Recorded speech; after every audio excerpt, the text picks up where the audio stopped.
Drugs from my generation don't take the fall. The state, across the nation, and it's a sin. The fake, the fraud, they're messing with me. Come on, come on, come on, let's get it out. Good Monday evening, ladies and gentlemen. It is I, it is he, it is me, it is P-double-D-E, Tepwakuin, and the place to be. How you doing, ladies and gentlemen? Do not adjust your screens or anything. I am in HD, and it's terrifying. Welcome to episode 79 of Monday Night Going in Raw. As you can see, we've got a big panel tonight, so I'm going to get right to the introductions. Ladies and gentlemen, first, in the square to my right, he is the Don of 2 Cents Toys, the director of merchandising for the boardroom. Hail, Salvador. Hello and salutations. It's me, Salvador. I'm still recovering from my cold, but you're going to have to suck it the fuck up, because I don't know what to tell you. And I'm joined tonight by these fine gentlemen and my unofficial mascot, Bogan.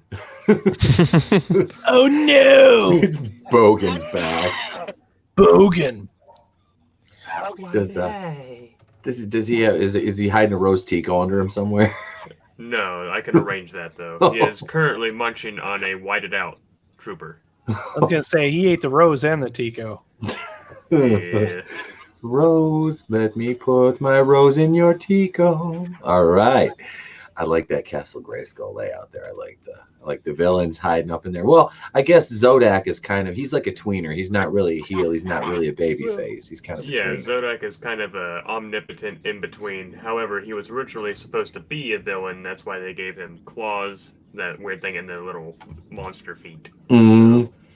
And I believe, according to the card back, he's a villain, but in canon, he is not, as far as I can remember. Yeah, I know. I had to look it up too because I was trying to explain all the characters I gave to Trey when I gave him all my Masters of the Universe figures. So, and of course, next to the director of marketing is our Minister of Cinema from the boardroom, my brother from another mother, who's provided this kick-ass camera and lighting setup. Thank you very much, my brother from another mother. Ladies and gentlemen, the Groovinator from Raiders of the Lost Flicks. Who, me? Oh, yeah. Hey, what's going on, everybody? I wasn't originally supposed to be here because I was out Christmas shopping. I didn't think I was going to make the stream, but I just happened to get home in time, and I thought, what the hell? I need a break from Christmas shopping. So all I got to say is Mechaleka hi, Mecha hiney ho. All the single ladies, Mechaleka hi, Mecha hiney ho. All the single men, Mechaleka hi, Mecha hiney ho. My wife won't care if I say it. She'll be like, get the fuck out. Oh shit, no man. Thank you for the camera and this setup, dude. This thing is this is crazy. It was it's kind of creepy seeing you like in actual everything I've seen has always been like kind of low res, light, just kind of like cartoony GIF versions of you, so I've been told I do my best work with the lights off, so I think that's just because I'm ugly. But hey, it's all right. Like I said, I can always turn the camera off if I'm breaking screens and scaring babies. But let me introduce the next member of the panel. Ladies and gentlemen, he is the fourth member of the boardroom. It is Commander Cody from Goober Brothers Entertainment. What's up? Ryan Johnson probably weighs himself at the gym just to see how full of shit he is. Oh, hashtag sick burn. Oh. We just started out with the Ryan Johnson one tonight. Yeah, fuck that guy. Getting right into it. Oh, how you doing, Cody? Oh, I'm great, man.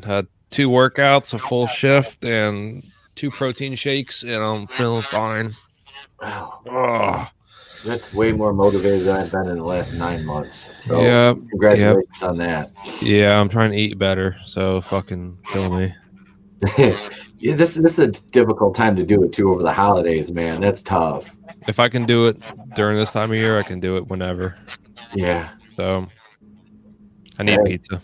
Oh God, that's like every Friday night at my house though, so I can't even I can't get pizza up. Even when I was like in shape and eating well, like Friday night was always like my cheat night. So dude, after Christmas shopping today, I can't afford pizza this weekend. Oh, pizza rolls. I had those earlier, man. That's how bad I am. I'm just like, it's gonna be like a piece of toast with pepperoni and some cheddar cheese on it and some ketchup. The struggle is real, Baller on a budget. B.O.B. baby. Yeah, pizza on a bagel. Oh, and let me introduce the last man here on the panel this evening. You see his profile picture. I don't know if we should do a moment of silence. Spoiler alert. Ladies and gentlemen, brother Will Vendetta's in the house. Is he not? What's up, everybody? Oh, good, yeah. A little. All right. He's got Had to find the right button there. luchador mask. I'll make you not feel like you're left out. There you go. There you go. Yeah, you got the right idea. I had my Santa hat on during the watch party this weekend. How you doing, Will? Doing all right, man. I'm hanging in there. So we're not going to talk about it right now, but quick thoughts on what was your impression of Crisis last night? What? Crisis on Infinite Earth. Did you check that out? You watched that? Crisis on Infinite Earth. Is that another version of Yeah, Christmas? yeah. Is that what we call it? It might as well be. Well, hell, we can do this. Let's just jump right over onto the weekend box office breakdown here, where we go over some of the fun stuff that happened over the weekend here. Let's get this screen share ready as we go over to Box Office Mojo, and let's go. Here we are. Now, this should be fun. Okay, of course. The weekend was won again by Frozen, its third week. Is anybody surprised by that, really? No, not at all. Okay. It's Christmas time, and kids want to go see movies, and it's for kids, so parents are going to do it. Yep, and that one had a $35 million weekend. Okay, it made $35 million, and it was down 59.1%. That's its third week. Grand domestic total of $338,090,515. This was a slim weekend because coming in at number 2, Lionsgate release Knives Out with $14,216,723 in its second week, already down 46.9%. I'd rather they made a movie called Dicks Out for Harambe. I'd be all over that. Right? You'd be all over. No. You'd be all over Dicks that, for Harambe, Cody? Yeah. Will, you went and watched this one too. Groove, I know you've seen it. Will, you watched it. I made it through a half hour before my tablet kicked me off the website, and I couldn't take any more anyway. Which one? Knives Out. No, I haven't seen Knives Out. I thought you went and saw that one. I couldn't. They didn't have a late enough That's showing right, for they me. didn't have a late I can show. go. I have one day a week that I go see Yeah. movies, and I try to squeeze as many into one day as I can. Uh, And She last said- Thursday, yeah, right, dude. We're not even like 20 minutes. We're not even 10 minutes in the stream. Cody's already got me with it. That's too early for that shit, brother. No. Yeah. So last week, all they had was there was 2 movies that came out. yeah. Fucking Playmobil the movie and Dark Waters. So I would have seen Knives Out if I could have seen it either before Playmobil or after Dark Waters, or even in between Playmobil and Dark Waters. All I had was an hour. That Mhm. wouldn't have made it happen. But if they would have had a later show, I could have seen it, but they didn't. So I said, fuck it, I'm not going to go. And from what I understand, like the people I know that have seen the movie, not really missing nothing. No. Is Playmobil? What's No. that? Playmobil is hot garbage, dude. Yeah, you don't want to see that one. It's a waste. It's a waste of time for everybody involved. It's hours of your life that you'll never get back. It's only like an hour and 38 minutes long, but it feels like 12 hours. It's just, Oh.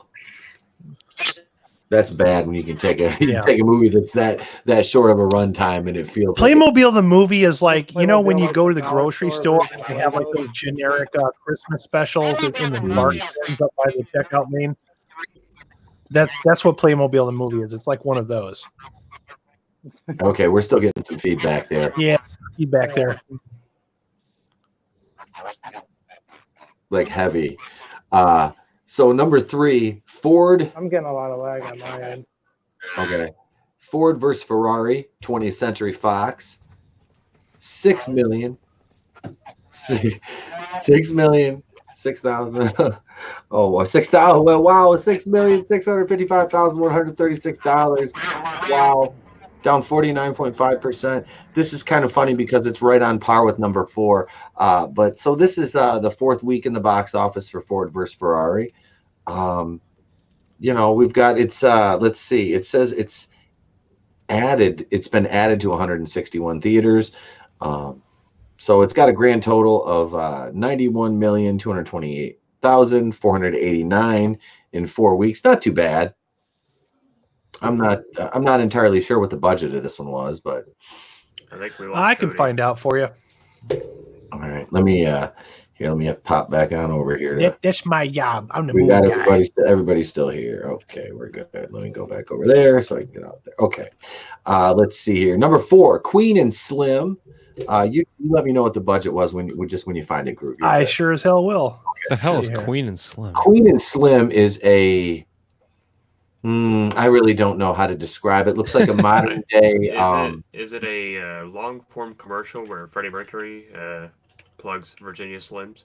Or Slim Jim? That would be much more interesting to me than what the movie's actually about. Yeah. If you plug, is it just you? Is it just me, or does the Queen and Slim sound like it should be like Outkast's next album if they ever got back together? it'd make more sense for Freddie Mercury to plug Slim Jim. Queen and Slim. Oh God. Okay. Budget for a Ford v Ferrari was $97.6 million. Okay, so they're on pace. Pretty modest considering how glitzy that movie looks, and there's no CG in it. So at least none at all that I'm aware of. Yeah, if there's CG in it, you really can't tell. Nice. I was just thinking this as many times as we talked about Ford v Ferrari. It's really the best movie that should have came out in 1995 because it feels like a movie that might have come out in 1995, and I say that as a compliment.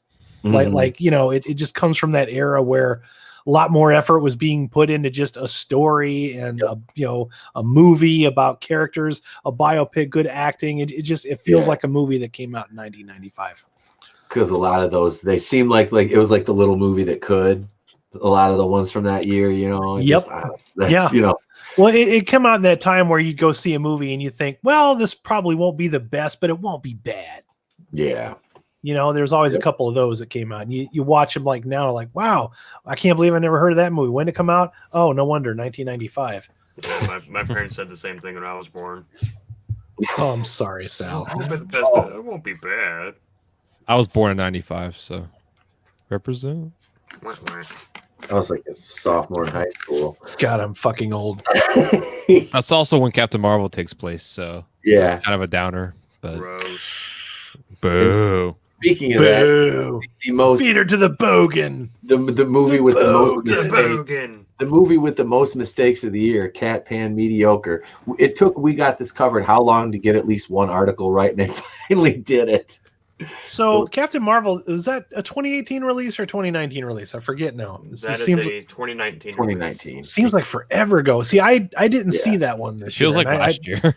I went out of my way to not see it. So I streamed it the night, like the second night it was in theaters. I streamed it and I watched it at home. I refuse to acknowledge its existence.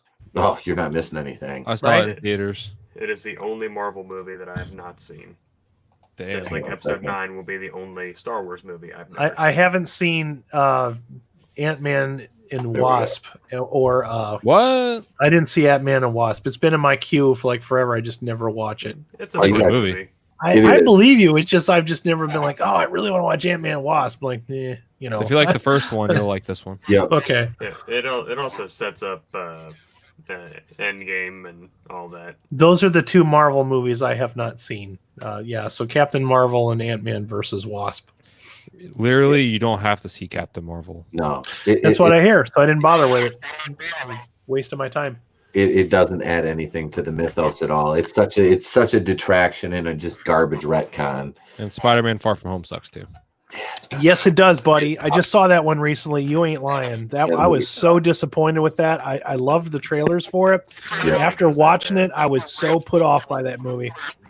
I thought it was okay.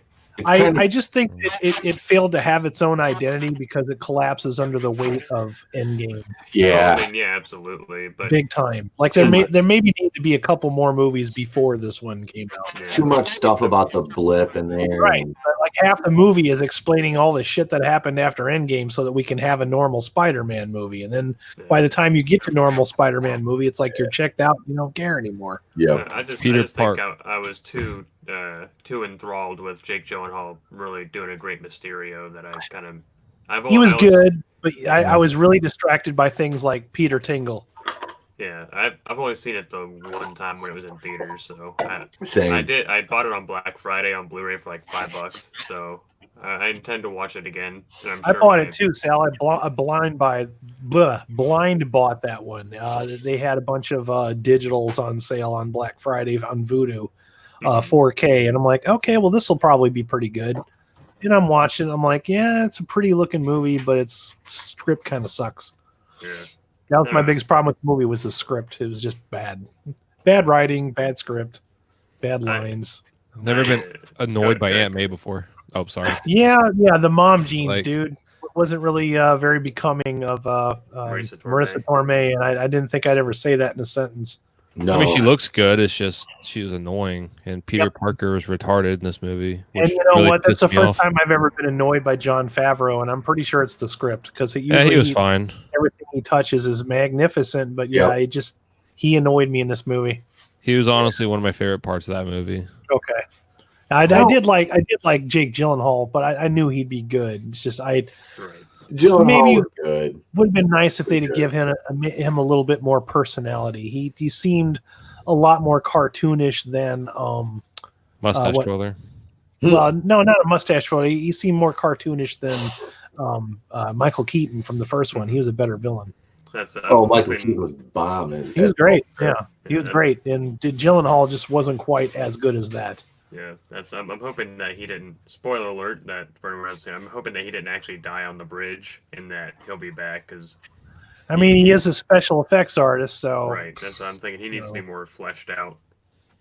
So I think there's a little bit of a clue there too. We can talk about after off air that maybe seems that he might make a comeback. We could talk about that off air. Plus, I want my damn Sinister Six movie. exactly. You ain't gonna get it. Yeah, I better. Sony's gonna do it. Sony will do it before Marvel will. I'll guarantee that. You'll get a Sinister Symbiote movie before you get a Sinister Six movie. Don't you, honey dick? What me about a like Twisted that. Sister movie? Can we get that? I'll take a D. Snyder Twisted Sister movie. Who would play D. Weird. Snyder? We're not Snyder. gonna Brie take Larson. it. D. Snyder can play D. Snyder. No, Brie Larson can't emote enough to be D. Snyder. Who's the one that's married to Ferris Bueller? That one. Sarah Jessica Horseface. Yeah. Yeah, Sarah Jessica Horseface could be D. Snyder. Sarah Jessica Parker. Her face looks like a foot. I got a better one for you, Guy Fieri. Adam could dress up like Guy Fieri. Hey Adam now, got the gimmick don't down. ideas. You got the gimmick down. We're gonna do a parody movie with Adam playing Guy Fieri. I I always could. thought that Guy I'll do it. Fieri was the guy from Smash Mouth. Like every time I look at him, I'm like, oh, is that Oh, what dude, Smash everybody Mouth was thinks doing? that. Yeah, they think that him and also the heavier guy from Insane Clown Posse are like all the same. Violent J. Yeah, Violent J, Guy Fieri, and whoever the Smash Mouth guy is. Shrek. Yeah, Shrek. It's Trek. I mean, Oh God. Okay. So let's see here. We are at. I'm looking here. Did we lose Will? Yeah, we lost Will. Okay, I'll add him back in a minute here. Let me stop the We share. lost Will to Will. All right, let me go back in. Oh, he is not there yet. He's having issues with his connection, so he will text me when he is back. We'll jump back into this so we can get over to this number 4 release here. Queen and Slim, Universal Pictures, $6,642,685, down 44.1%, playing in 1,700 theaters, and it's in its second week. Like I said, I'm not gonna watch that one. Really, no. I don't know. Not my type of movie. So, I heard it's not nearly as controversial as trailers made it appear to be. yeah, that's kind. I probably will never watch it. Honestly, Yeah, I'll probably rent it. I mean, it's whatever. Yep. No, I did hear that though. That the trailers made it look much more controversial. We'll use that word than Well, it yeah, I actually mean, is, so. they, it's two African American people kill a white cop. Yep. Do with that whatever you will. It's Yeah. going to be controversial. Yep. Can you get any more controversial? Especially That's the focus. today. The focus of the movie is the two people that killed the cop. I mean, it's an accident. The cop's a dick, but still, it's really kind of crossing the line with Blue Lives Matter. You know what I mean? It's like, do you really want to do that? But they did, so whatever. Is that the hill you want to die on? Yeah, right. But all right, so number 5, A Beautiful Day in the Neighborhood, Sony Pictures release, $5,200,508, down 55.8% in its third week, with her grand total of $43,120,923. That one's doing better than I thought it would. Oh, wait. Is that making more than Charlie's Angels? Let's see here. We can go down the list. Best believe it is. We can go down. Jesus, Charlie's Angels is at 27. Yeah, Charlie's Angels has only grossed $17,504,254 domestically. Fuck you, Charlie's Angels is an embarrassment for everybody involved. Yep, that movie's officially bombed hard. Who would have thought that a fucking Mr. Rogers movie would have done better than a Charlie's Angels movie? I already had more faith in Mr. Rogers. Two reasons. Tom Hanks. Yep. Yeah, true. Yeah. Tom Hanks rules. Tom Hanks always wins. Guy's awesome, man. Here's to you, Tom Hanks. Tom Hanks is the man. He is. Thanks out for Tom. I mean,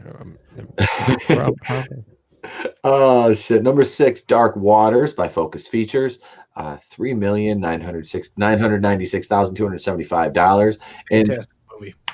Am I reading this right? It's up 543%. Yeah, because there's a very small budget on that one. Okay. Let me look that up, actually. It's because it's made a grand total domestically of $5,181,024. And I watched the documentary on the recommendation of Sal on this. I haven't seen the movie yet, but I watched the documentary. I haven't talked to you, Sal, since I watched it. I'm glad you told me about that documentary before I went in, and it pleases me to tell you that it's very faithful to the movie. Good.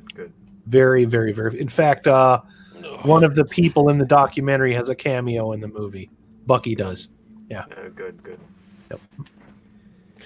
I think Will might be done for the night. AFK, no problem. Yeah, he's having issues with his router and everything. So I trust me, more sympathetic to that plight I could not be.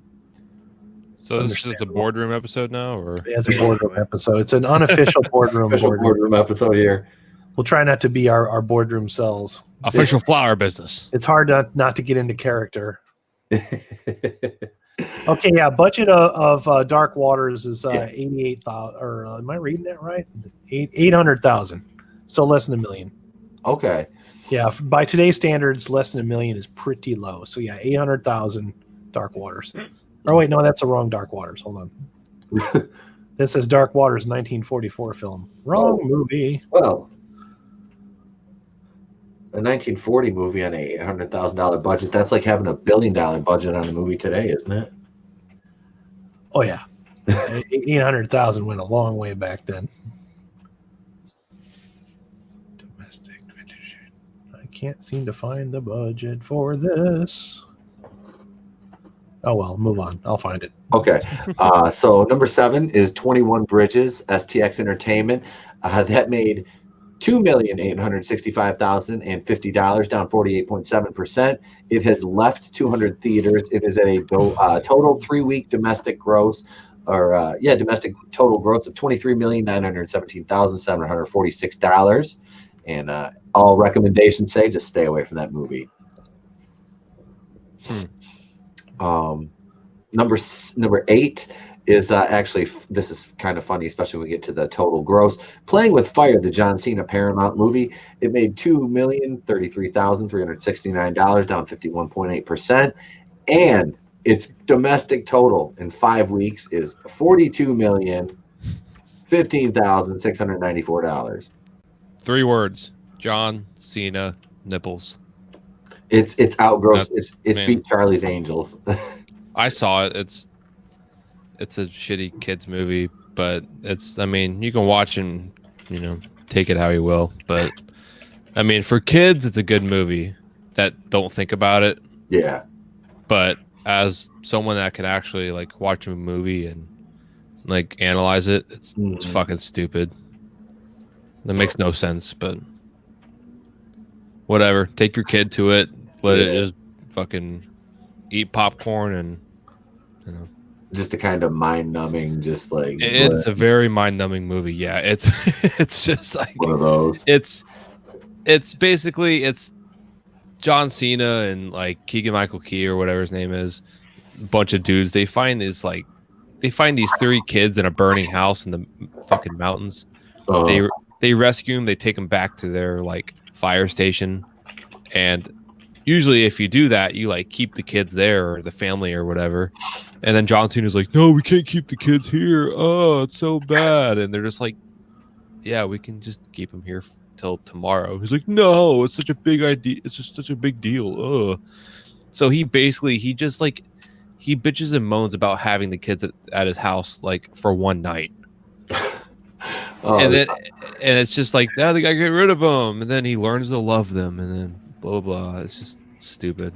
It sounds like a great plot. It's so dumb, dude. It's got the one chick, like she's a mom in every single movie.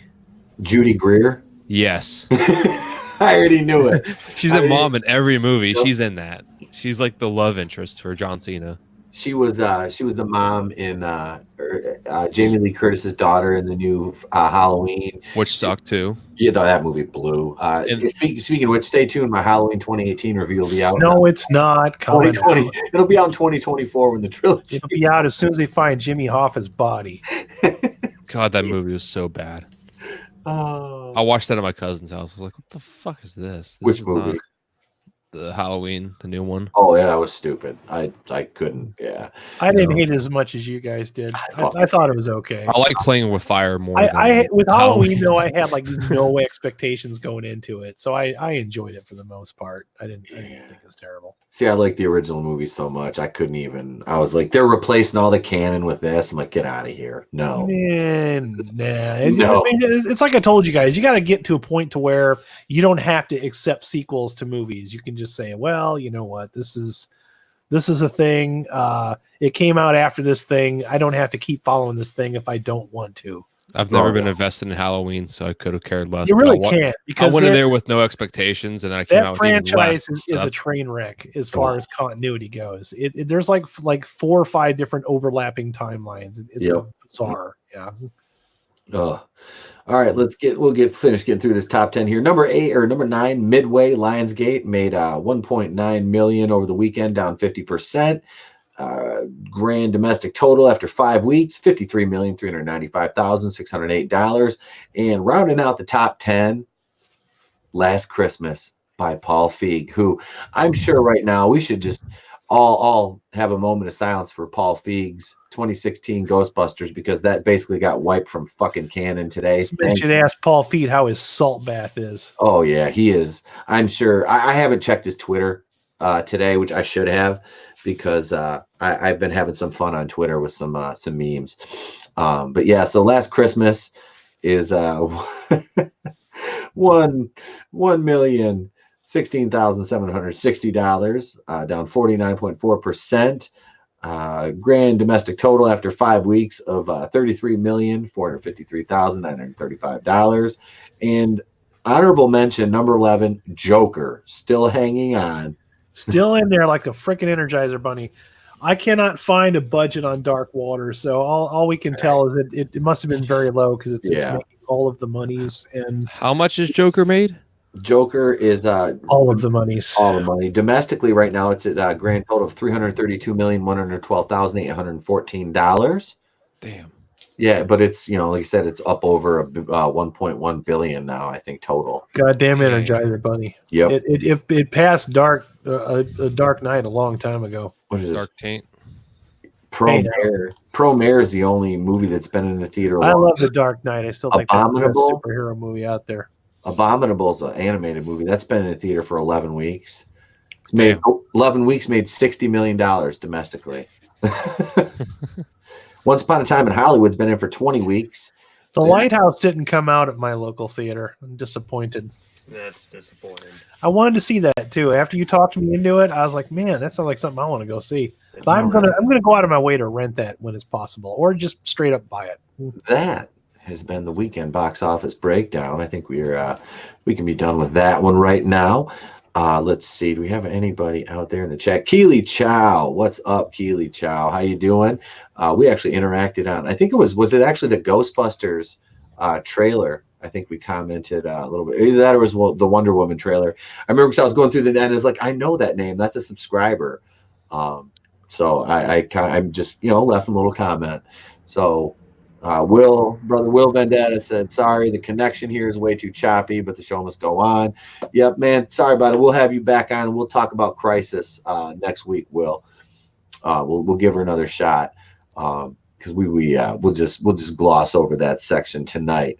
I still got to get used to this camera being over here. This is weird for me having it set up on this side. So you look good though, brother. Well, thank you, man. Working great. Yeah, it's working great. Let's see. What do we got? We got we got some trailers to watch now. We'll start with Wonder Woman 1984. Yes. This trailer is now. Did you guys hear any of the leaks? No. I don't want to hear any leaks for that. I don't want to be spoiled. Okay. Because with Wonder Woman, I'm going to be Matrix dodging those leaks. I heard all the leaks already, and I'm not gonna say, but because you guys don't know them, I won't even say anything. Well, with Star Wars leaks, I'm like, come at me, bro. We're gonna talk about those. We're talking about Star Wars leaks later on when we get to the Star Wars portion of the show. But yeah, that thing's leaking like a rusty furnace. A leaky asshole. It's like a screen door in a submarine. Oh God, I open up my page and I get a fucking Fandom Menace scandal deepens from you guys know what I'm talking about from that channel that's kind of going at one of our friends here. Another video with 1,200 views. And we talked about this off air the other day, Sal. I was like, I could probably just go hard in the paint at somebody and get views like that if I really wanted to, but nope, never doing that. I'm not going to resort to interchannel drama to get clicks. It's not worth it at all. Oh well, we take the high road here at the Fandom Menace. No, I don't do that, and I don't buy my subscribers either. Nope. I do it the old-fashioned way. I do it by trying to make good content and be entertaining as fuck. And what's that? And not being an asshole. Not being an asshole. Of course, I already failed that. But, some people like assholes. Our show does not pass the Bechdel test. No. No, it does not. That's why it's the boardroom. That's right. Oh, God. Let's see here. Did I stutter? I said more bogan. I love it. Oh, God. Let's see here. What do we... let me turn the camera off here for a moment. All right. So let's go to screen share. We'll get this Wonder Woman. Commander Cody. Cool. Yes, sir. You can't handle the bogan. He's down there wrangling him up the bogan. Oh, that's right. That's right. Here, let's see. All right. Speaking of Commander Cody, why don't you go ahead and tell everyone where you'll be on December 15th? Oh, December 16th, actually. 16th, yes. Yeah, I will be on World Class Bullshitters at 9 p.m. for a fanboys watch party. Moving up in the world. Moving up. Nice. So everybody tune in for that. To the town, he finally got a piece of the pie. I cannot freaking wait for this Wonder Woman movie. I get to watch Gal Gadot for 2 hours. Yeah, it doesn't get any better than watching. And Black Widow. Yep. Oh, dude, next year's so going to be really good for movies. It really is. I'm excited. There's a lot. What's that? People from the boardroom getting excited about female superheroes? You don't say. Well, I guess we're not a bunch of freaking misogynists. I guess we failed the Bechdel test. Damn it. These guys actually want to see. I'm more excited for Black Widow and Wonder Woman 1984 than I am for the Eternals. You know what actually did legitimately fail the Bechdel test? Solo. Females in the movie, when they talk about Lando. Oh God. So that's put funny. That in your pipe and smoke it. Still haven't seen it. You're not missing anything. You're not missing dick, dude. You're not missing nothing. Every time I scroll past it on Netflix, I'm just like, oh my God. That's not Han Solo, bro. What the hell? Like, No, that's Like him. Alden Peckerwood. no, it just looks so phony to me. So you're a big phony, big fat phony. Hail Darth Tico's in the chat. Hey, Darth Hail, Tico. Darth Hail. Darth Tico. I All know it's a right. sore subject, Tico, but your best friend's here. Respect the Bogan. Respect the Das Bogan. Bogan. Yes. All right, here we go. Wonder Woman, 1984. My life hasn't been what you probably think it has. Ow, ow. We all have our struggles. I already You ever been in downloaded love? this version of the A song. long, long time ago. You? So many times. Yeah. All the time.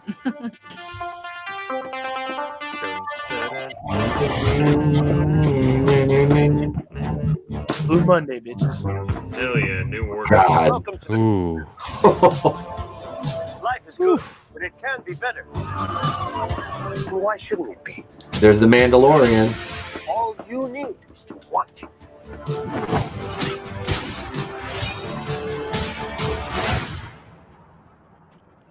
Think about finally having everything you always wanted.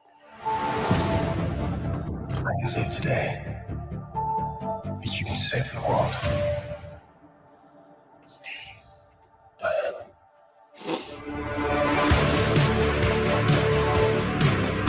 Now, Martian Manhunter, maybe? one in return.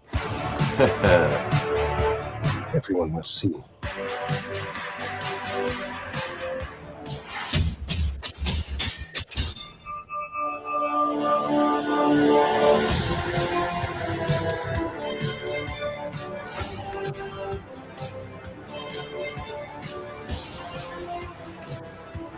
But I could see the jet. It's not invisible. You know what you need to do. Oh no, this scene right here is dope as fuck. Because like they go back to Themyscira. Dude, Themyscira wow, looks so that's cool. Good is born Yeah. from lies. And greatness is not what you think. Best part's coming up though. You're ready to ride the lightning. This is sick. Damn. That armor. I hope when that scene happens, they play Ride the Lightning by Metallica. Yeah. Just saying. Yep. All art. That's just a trash can. It's just a trash can. Yeah. All right, so I got 2 points out of the gate. Yeah. Number one, first, I'm glad that they used New Order and that they did an upbeat one because I'm getting real fucking sick of movies taking songs from the 80s and slowing them down and putting them in a minor key. Oh, I I like that. know, So, dude. like, I hate Yeah. that. just I'm glad that they left. It's clearly a remix or some sort, but at least it's at the correct tempo and it synced up well. Secondly, shouldn't Steve be like in his 70s? Because he was in. World Maybe it's War not II. really Steve. I don't know if they have a reason for that or if anyone can inform me. Maybe it's Martian Manhunter. Oh god. Well, I mean, I know why. Maybe. Oh, it's a leak. Yeah, I don't know. I don't know. Okay. I ain't Never mind. saying nothing, man. I ain't saying Gotcha. nothing. But did y'all see Pedro Pascal in there looking like Pee Wee Herman? That's the fucking Mandalorian dude that's playing Mac. He's playing Maxwell Lord in this. I honestly had no idea until like somebody said that, and I was like, Yeah. "Oh shit!" That's I laugh. Everybody's like, "Hey, he's such a bad." I'm like, dude, he is not like an intimidating. I mean, he might, Pedro Pascal very well could be a legit badass, but like he does not like look like when he takes that armor off and shit. He does not look like a tough guy. I mean, he killed the mountain in Game of Thrones. I know. That I did see that. I watched that clip on YouTube because I did not watch much Game of Thrones. Yeah. But no, this trailer looks good. Yeah, I I liked it. I like it. It does. For those of you out there who do know about the leaks, all I'll say is it does line up with them, almost to a fucking scary point. Which to me, I wasn't really too taken back by any of them, so I'm still kind of hyped about this movie. I think Kristen Wiig is gonna. I'm kind of excited to see her as Cheetah because out of that whole pack of hyenas that was in that 2016 abortion, by Paul Feig. I do think Kristen Wiig is a decent actress, and she can be funny. I like her. So I'm kind of excited to see her in Cheetah. Is the role of Cheetah. Barbara Minerva is the character's name, but it is Cheetah is her like identity. So yeah, that'll be pretty cool. Wow. Agreed. And like I said, that they had that one scene with her walking up the stairs, and I'm like, they actually did a decent job because Kristen Wiig actually looked kind of good, and I was like, damn, I'm like, look at you, girl. I mean, of course, you put her next to Gail Gadot, and that is like, you know, I mean, No competition. no, but I mean, Kristen Wiig, Like putting a McDouble next to a steak. Yeah, it is. It's Both sad. are delicious, but you know which one you're going to go for. Oh yeah, I mean, goddamn. But The McDouble. The McDouble, absolutely. I like to pick the low hanging fruit sometimes. Yeah. Hey, they need loving too, man. McDoubles need loving too. Fruit you pass up is fruit you never get. McLovin. That's right. That's right. So, anybody else have any thoughts on the trailer? Are you McLovin it? I am McLovin it. McLovin Gal Gadot. Oh, yeah, I'll take that. That dress what she was wearing when she got out of the limo. Yeah. Mm-hmm.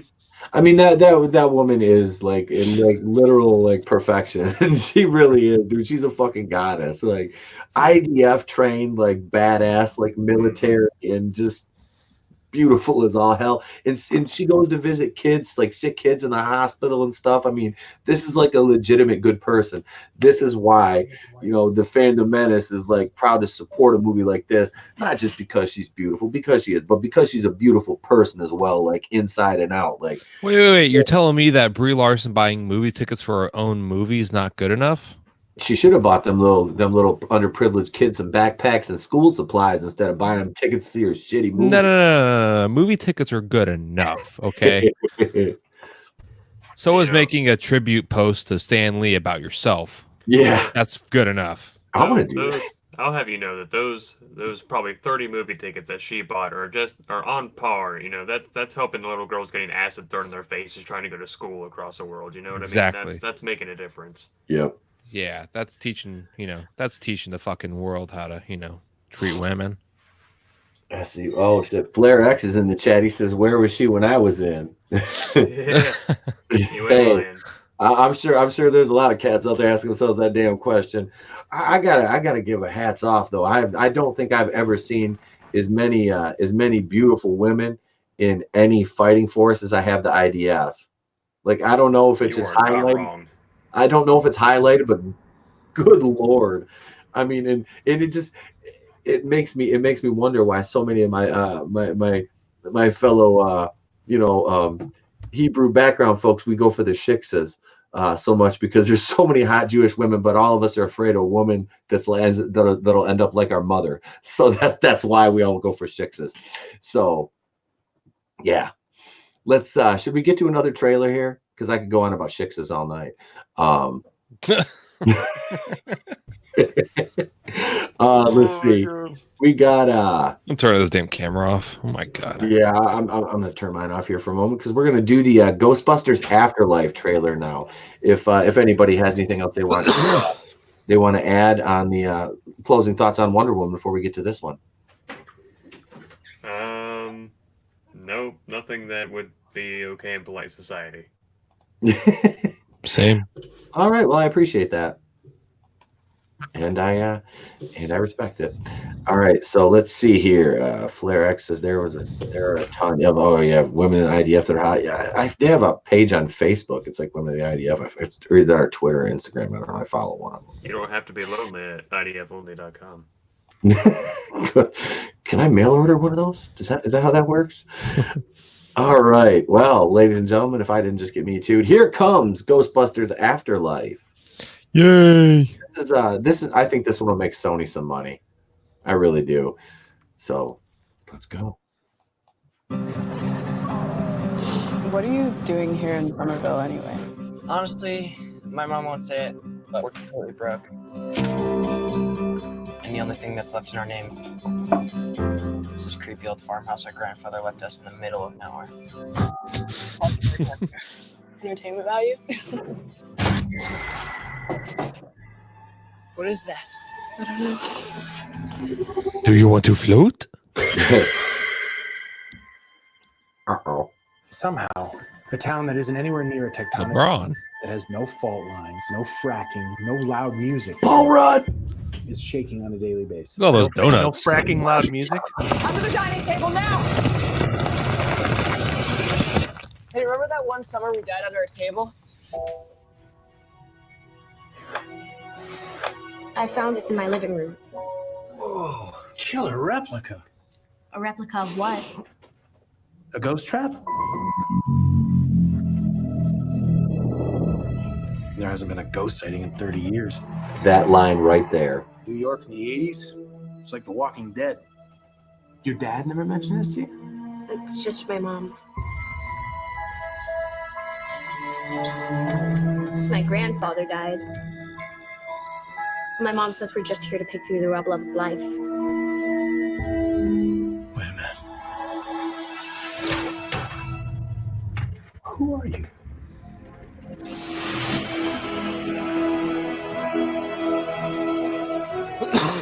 Call it fate. Call it luck. Call it karma. I believe that everything happens for a reason.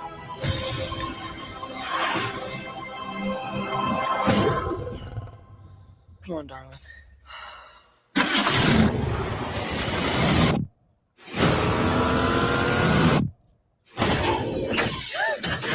It has a gunner seat? That's probably the only time we'll see that car in the whole movie.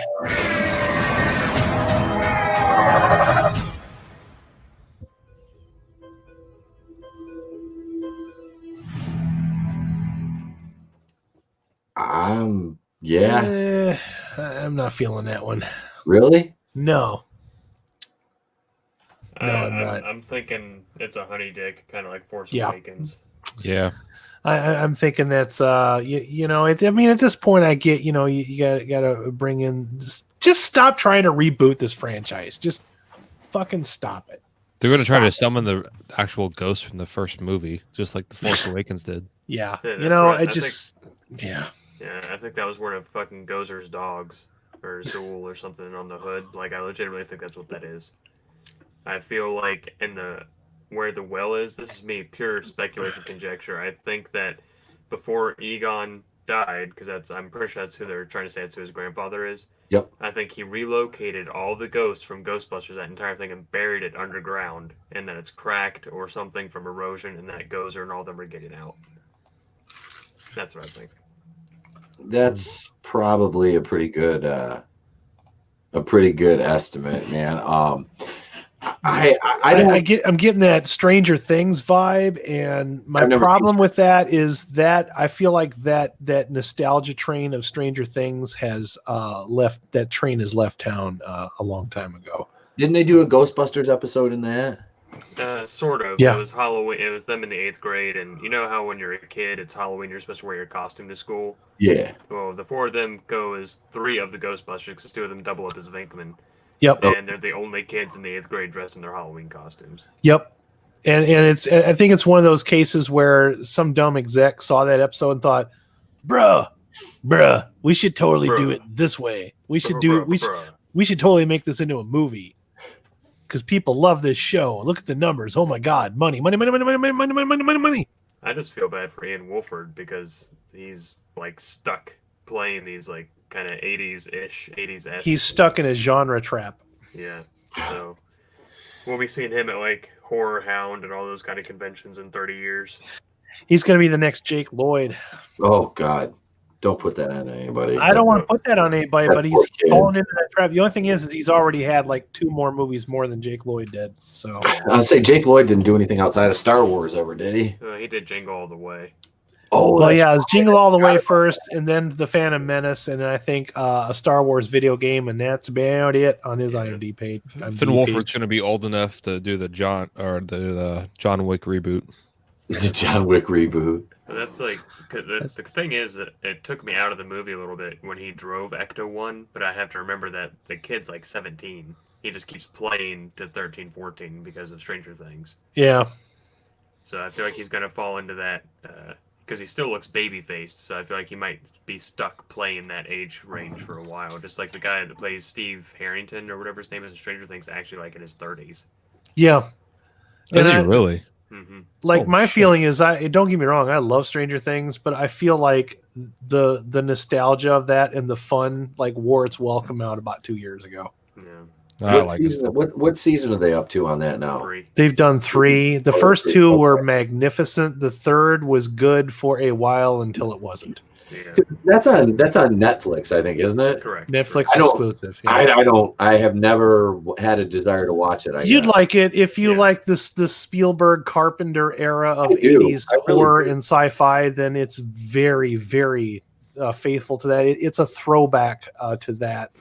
And then that was my problem with the third season is it's starting to break character. Okay. It's going woke. Yeah. Oh. Yep. How's it going woke? The third season was going woke in more ways. For one, having too many characters. 3, having a lot of the male characters pushed to the side for the female characters that aren't as entertaining. And that whole, I don't want to spoil it for Pete who hasn't seen it yet, but that whole like love interest that they build up for the entire show and then flip it like right in the middle. You know what I'm talking about. I heard some shit about David Hopper. The one with Uma Thurman's daughter. That really pissed me off. Like really. Because it's one of those things where if it would have went that way a little sooner, it might not have bothered me as much. But they teased one thing and then subverted my expectations, and it feels like they did it just for woke points. That's why. It didn't bother me. You didn't? It bothered me. Yeah. Yeah, she was already kind of annoying.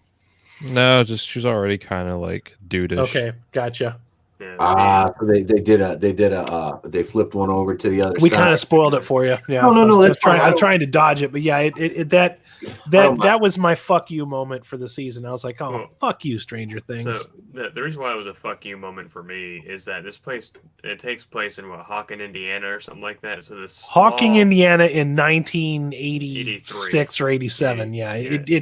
There's fucking no way. Yeah. It's breaking character. Yeah, it's being not anachronistic, but it's like that small So quick rundown. Like the first season, the town has maybe like 2,000-3,000 people in it tops, and then by the third season, it's like this somehow a metropolis, and then you have this character that does what she does, and it's like in a small town in Indiana where everyone knows each other and all that, and that wasn't necessarily that. It's that when the person finds out, his reaction is like, "Oh, cool." It's like, no, that's not how that would have gone down in the 80s. No, it would have gone quite the opposite way. So it's like you're either going to do an 80s throwback movie and commit to it, or now you're just going for woke points. And that's the vibe I got out of it. I'm like, 1, you're breaking character, 2, you're going for woke points, and I'm not digging that.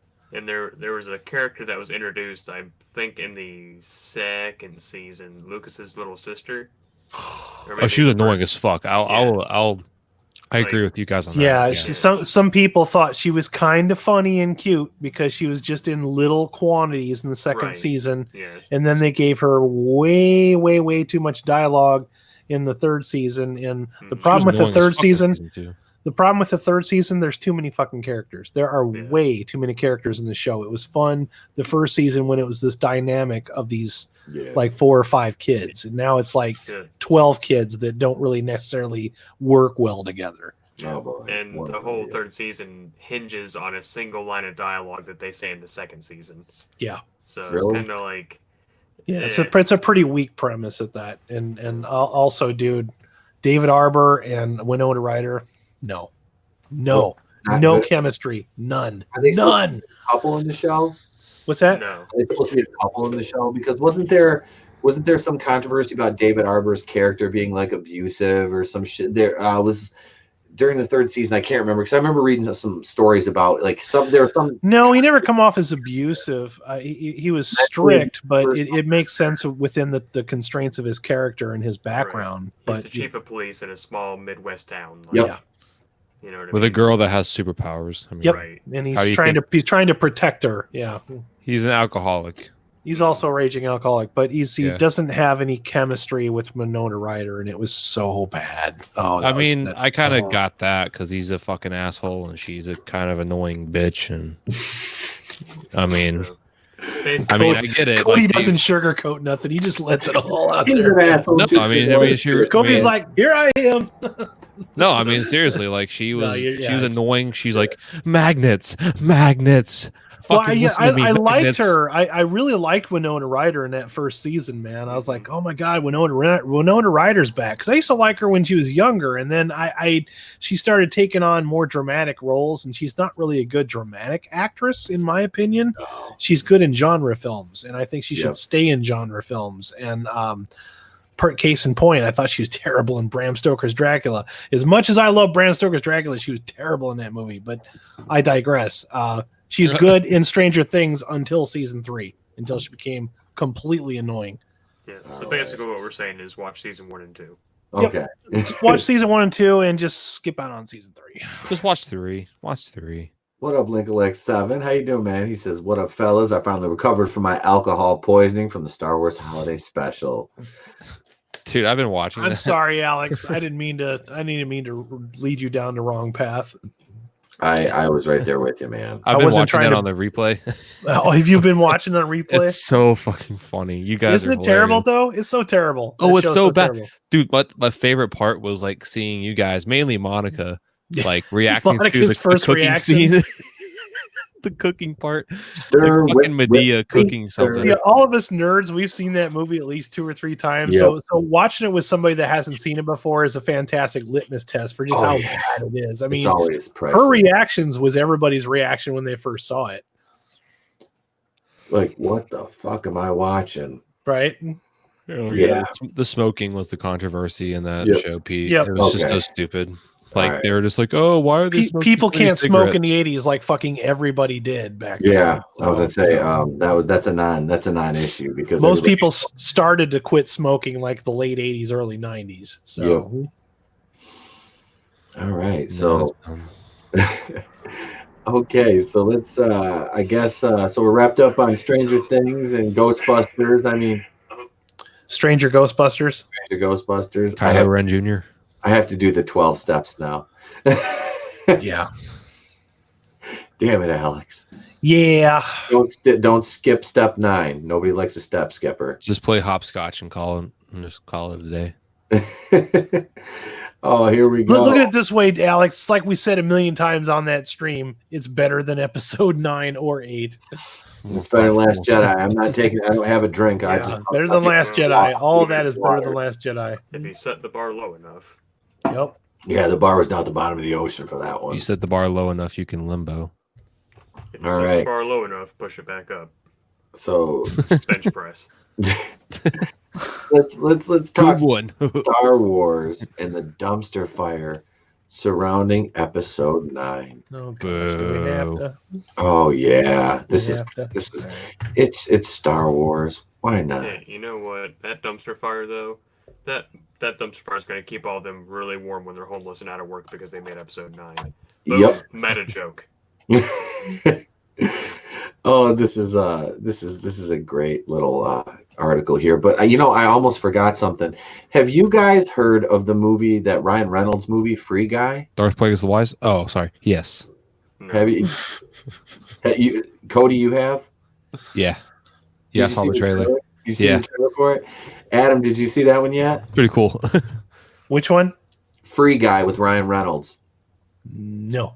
Sal, you didn't either? I have not. No, I've never Well, heard of it. you know what? Well, we're going to do one more trailer because I'm already getting copyright whack. Yay. One, so fuck it, I don't care. Yay. Let's do this one too because this is Loudy. Big shout out to Coach Loudy. He sent me this earlier today and said, check this out. So I did, and I was like, damn, this looks really good. At first I thought it said Family Guy. I'm like, Ryan Reynolds is Family Guy? What? Here we go. This is Free Guy with Ryan Reynolds.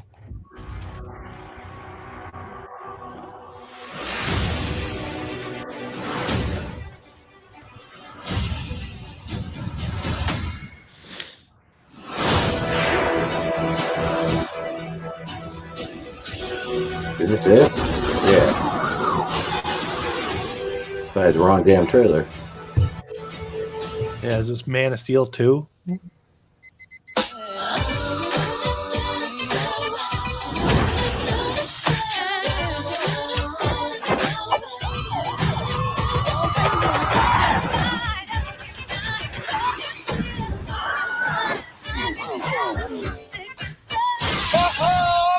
Mondays, am I right, Joe? You said it, guy. Don't have a He good lives in a video game. Have a great day. Everybody down on the ground! Hey, bud, you ever think that there's got to be more? More than what? The stuff we do day after day. Being shot at? Yeah, he's in every video game commercial ever. Yep. Today's gonna be different. Hi. God, this isn't you. You don't do this, man. Maybe I do. Dude, this is scary. Look at his outfit. That's like some Fortnite shit. He's just resting. That's what I was In thinking. pieces. That man is dead. He's so sleepy. But it's just a sweet, Yep. Wow.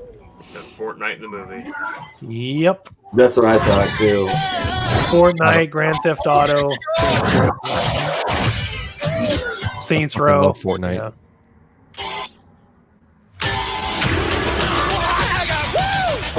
Called it. Recreational drugs feel like?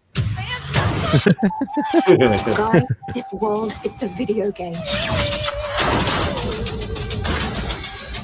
And it's full of bad guys. I'm a rule breaker. I'm a No. Yeah, she didn't tell you he was in there. We need you to be the good guy. I'm sorry. Oh, God.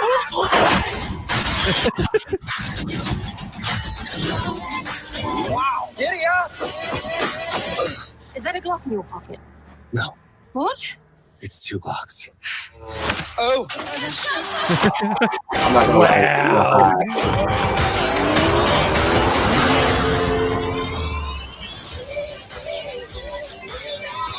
I'm not gonna be the good guy.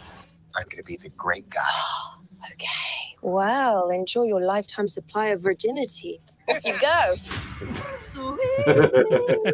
Whoa. This That- film's not yet rated. That's 100% Fortnite. Even Yeah. the font, the white to blue, that's Fortnite. Yeah. I don't give a shit. I love Fortnite. I'll see just because I like Ryan Reynolds. I was gonna say I'm gonna go see. Fuck man, I think it looks cool. I can get by the Taco Tuesday if I get like a fucking just unmasked basically Deadpool because that's basically what it kind of looks like. You know what I mean? Like it's Fortnite, but it's like Ryan Reynolds just playing Deadpool without being Deadpool. Yeah, I was gonna say that too. I think this is like his interim Deadpool movie until they like make another one. Until Marvel can sort their shit out with what they want to do with Deadpool. Well, Deadpool 3 is coming up 2022 or 23. Deadpool 3, rated PG-13. That's way too long between sequels. Oh They're God, gonna- yeah. They're gonna Wolverine them. Yeah, because the last one came out. What was it? When did Deadpool 2 come out? Was it a year or two ago? I want to say it was like last year. Was it? I haven't seen it. Yeah, I only saw it because I had HBO and it was on there. Okay, yeah, I have not seen the second one yet. So, how many Deadpool movies can Ryan Reynolds make that are not named Deadpool? Oh, Flare X, I love you, dude. That's awesome. I consider his first outing as Deadpool as Blade 3 because he had katanas in that. Yep. I love Blade 3. I didn't mind that. It's the weakest of all of them, but it wasn't really terrible. I'm one of about 6 people in the world that'll defend that movie. I don't mind. I went to the theater to see it, man. I did too. That's one of the ones I was in there by myself. No regrets. Wait, Yeah, which one? me and Blade 3. Blade Trinity. Or yeah, Blade Trinity. Me and a couple of my buddies drove all the way like to Saginaw. It's about an 85-mile drive, just because they have a kick-ass. It's a bigger city. They have a kick-ass theater there, so we drove down there to watch it, and I didn't mind it. Like I said, action-wise was cool. Jessica Biel's hot. Ryan Reynolds is funny as hell in there, and it's a Blade movie, so it was fun.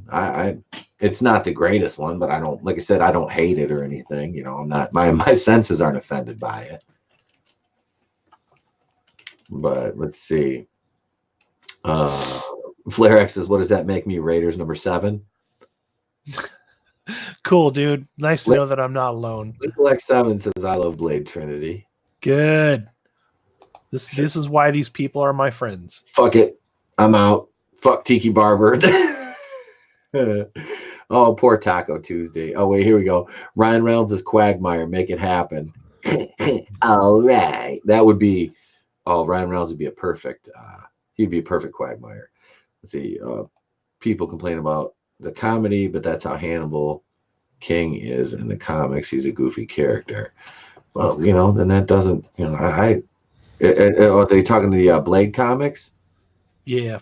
Okay. See, I've never read the Blade comics. No, I haven't either. I was not even made aware of the Blade comics until the first movie Blade came out, and went and saw it out of morbid curiosity and just absolutely fell in love with it. That opening sequence where they're walking through the bloodbath rave. That's one of my favorite intros of any movie ever. I'm not bullshitting. Plus, it had. In fact, that movie kind of like changed the way my musical taste became after that. Just that whole rave scene. I loved it so much. Well, he had that was Tracy Lords was in that first scene. Yep. That was definitely 100% Tracy Lords. I thought that whole sequence was just so fresh and original, and the rest of the movie is just great after that too. But you want to talk about introducing somebody to a really cool world, and I liked the way that vampires were just kind of portrayed as this like Euro trash and really, really sleazy corporate assholes that nobody wants to touch. And I just like it because it makes sense. It's like they're bloodsuckers. So what would be more bloodsuckers than corporate assholes and lawyers and everybody else? And they own everything. So fucking lawyers. It's that metaphor thing we talked about the other day. Yep, exactly, dude. Oh, here it is right here. Tracy Lords equals giggity. Yes, she does. Yes, she does. Tracy Lords is, she's one of those. Yep. I'm pretty sure she equals out to 80.2 giggity watts. Here's another good one. Honestly, I thought he was the best part of Blade Trinity. He's talking about Ryan. He is the best part of Blade Trinity, 100%. He made that movie. Although I kind of liked the guy that played Dracula in that movie too. I thought he was pretty cool. I like that whole concept. At first, I was kind of like, okay, this is a little out there, but I'm still liking it. I just liked it. Oh, here's a good one. Some motherfuckers always trying to ice skate uphill. Hell yeah. Oh shit. All right. So I just wanted to throw that trailer in before we got to the Star Wars, I think that movie looks fun. I'll probably check that one out too. Just like I said, just because it looks kind of fun. All right, let's see here. We can this is kind of a longer article, so we'll just kind of cut through some of this BS here. Cutting through the bullshit. What went wrong with Star Wars? Oh boy. So the Star Wars blame game has started. And why wouldn't it start, 10 days before the movie comes out? The final film in the new trilogy, The Rise of Skywalker, hits cinemas next week, but it appears that Disney insiders are already rushing to have their say on what went wrong. Well, that's usually a good sign for the release of a movie, isn't it? Yeah, it's kind of like when someone's cheated on their spouse, and before they even make an accusation, they're like, I was busy at work. Yeah, I wasn't asking. Yeah. In a lengthy article published in the Wall Street Journal on the weekend, a number of current and former employees, some named and others anonymous, have painted an unflattering picture of Disney's handling of the $4 billion U.S. franchise purchased in 2012, rushed production, a lack of planning, bizarre narrative choices, and the injection of contemporary social and political themes into George Lucas's galaxy far, far away. Yes, all that. Yep. Have all been blamed for the fan backlash and falling ticket sales. Star Wars is political in the sense that it has a foundation in historical politics, the rise of dictatorships, the death of democracy, but it has never tried to take a stand on present-day issues, former Lucasfilm executive Howard Rothman told the paper.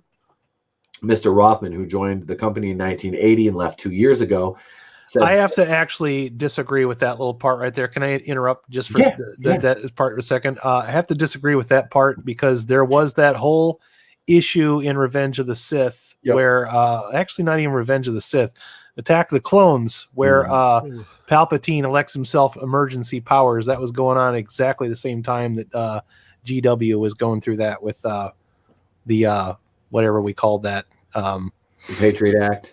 The Patriot Act, yeah. Yep. I mean, it's there. You can't say that that's not there. That was there. All right. So let's see.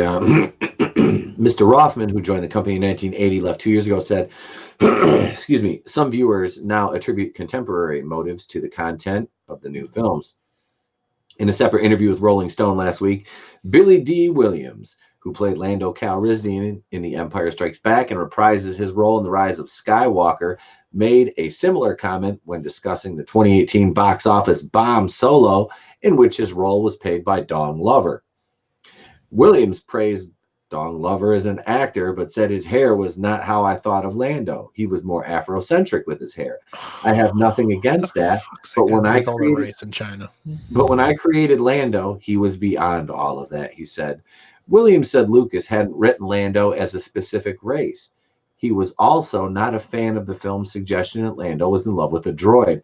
I think that's the reason they didn't have the success they could have had, he said. Well, good for you, Billy D. Williams.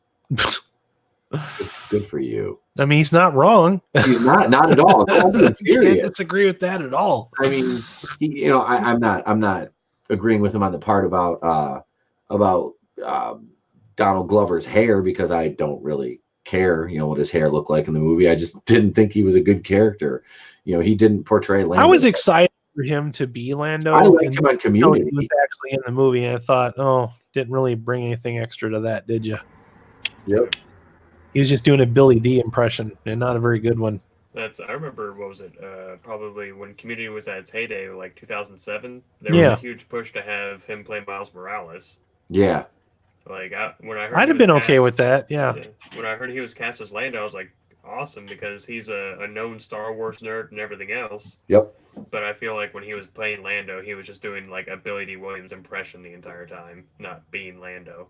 I like some of Childish Gambino's music, and I also liked his stand-up comedy. I'd seen a lot of that even before. Yeah, stand-up's funny. His stand-up stuff's really good. He's the first one that said taking your kids to the hardware stores like Auschwitz for children.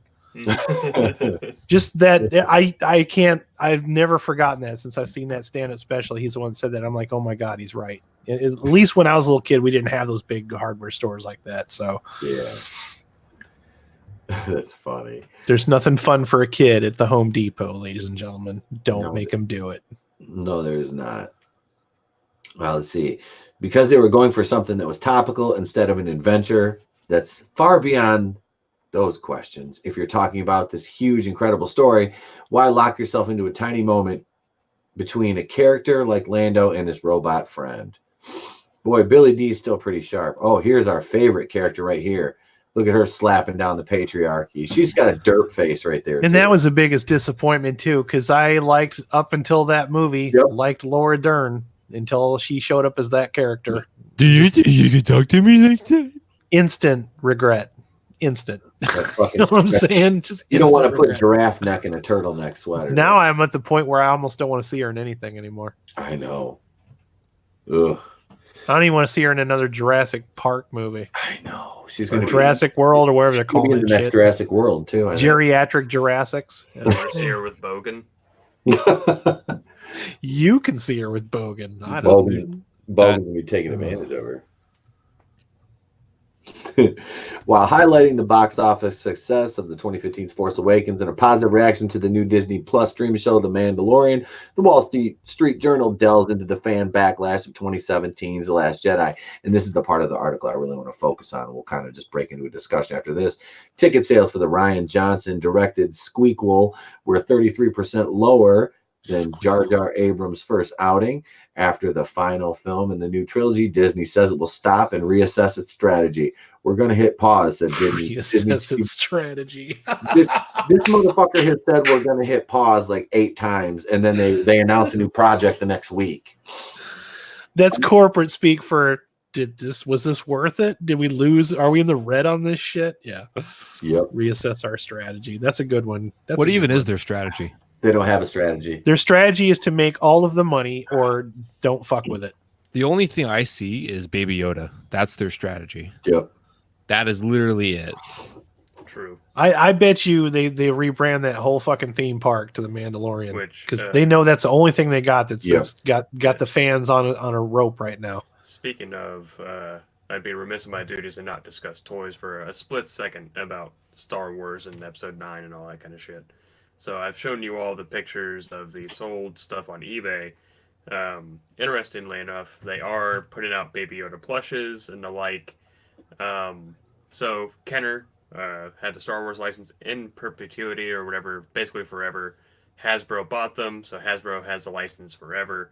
But the Baby Yoda is being made by Mattel. Really? Mm-hmm. Huh.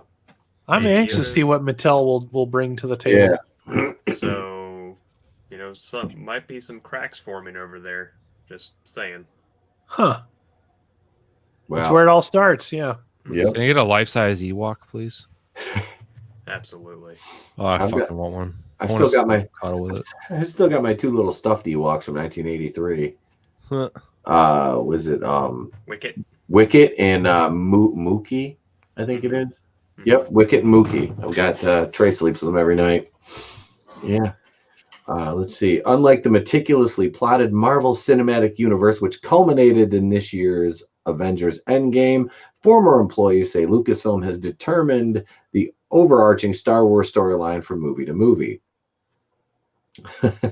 When a video game division at Disney approached Lucasfilm Story Group about a game that would take place in the time between The Force Awakens and The Last Jedi, video game developers were told the Story Group had no idea what was going to happen in The Last Jedi, even though The Force Awakens was close to wrapping production, according to one of the former employees, the Wall Street Journal writes.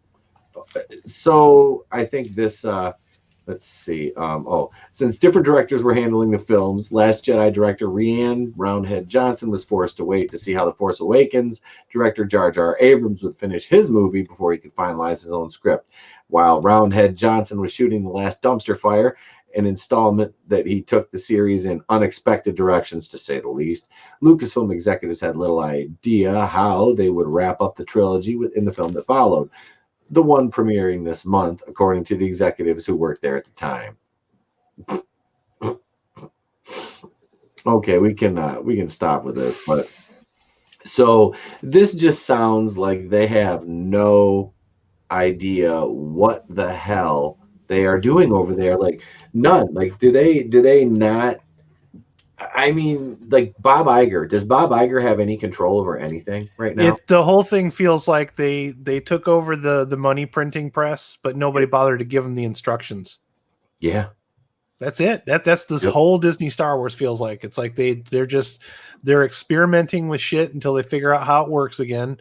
And it seems like the only time that things work is when they put somebody in charge that either likes what they do, has a creative vision, and leave them the fuck alone and let them do it. With the exception of Rian Johnson, that didn't work at all. No. So, but you got Filoni and Jon Favreau on there that seem to be having more hits than misses. So, and good for them. I'm glad it's working out for them. But absolutely. And hopefully they're. I think what they mean by reassess is how will we gauge what success that's bringing to Disney Plus.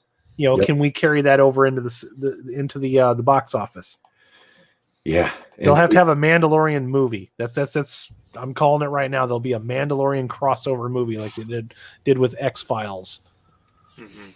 That's because that's the only thing I could see that would get butts and seats at this point, because everybody else is completely fed up with the sequel trilogy. They're done. If anything, it wouldn't even be like putting butts in seats. It's just like getting more people to subscribe to Disney Plus, because they're going to be exclusive free Disney advertising from now on. Yeah, that Obi-Wan show they're apparently making probably going to be just Disney Plus. Like they're not. Because my other theory was the whole sequel trilogy was designed to sell toys and get people into the theme parks. But when that didn't work, what will be cheaper for them to either just close that section off and rebrand it, or to slightly modify what they already got to where it'll interest people and not irritate them so much. Because like a lot of people, including all four of us, are just pretty much put off from the sequel trilogy. All right, so here's what you do, right? So you rebrand it as The Mandalorian, and when you enter the park, as to make it as immersive as possible, you make the entire section of the park a ride. You have the option, you don't have to, you have the option to pick up a fob when you enter the park, and you and your family get to walk around and look for clues or look for something, and it, GPS is a thing, they can have it ding, do whatever. when you get close to certain things or whatever, it'll help you solve some kind of puzzle. And at the end, if you solve the puzzle, you get, I don't know, a park exclusive pin or something. Oh, like that That's mixed cool. reality kind of thing, like they did with Mhm. Pokemon Go. Yeah, I could see them doing that. Yeah, Easy. It's easy. it wouldn't I think cost it's them that funny. much to do it either. Mm-mm. I just think it's Or- funny that they're like, oh yeah, we're gonna do all this so we can get people in the parks, but they didn't build the park until the fucking franchise was destroyed.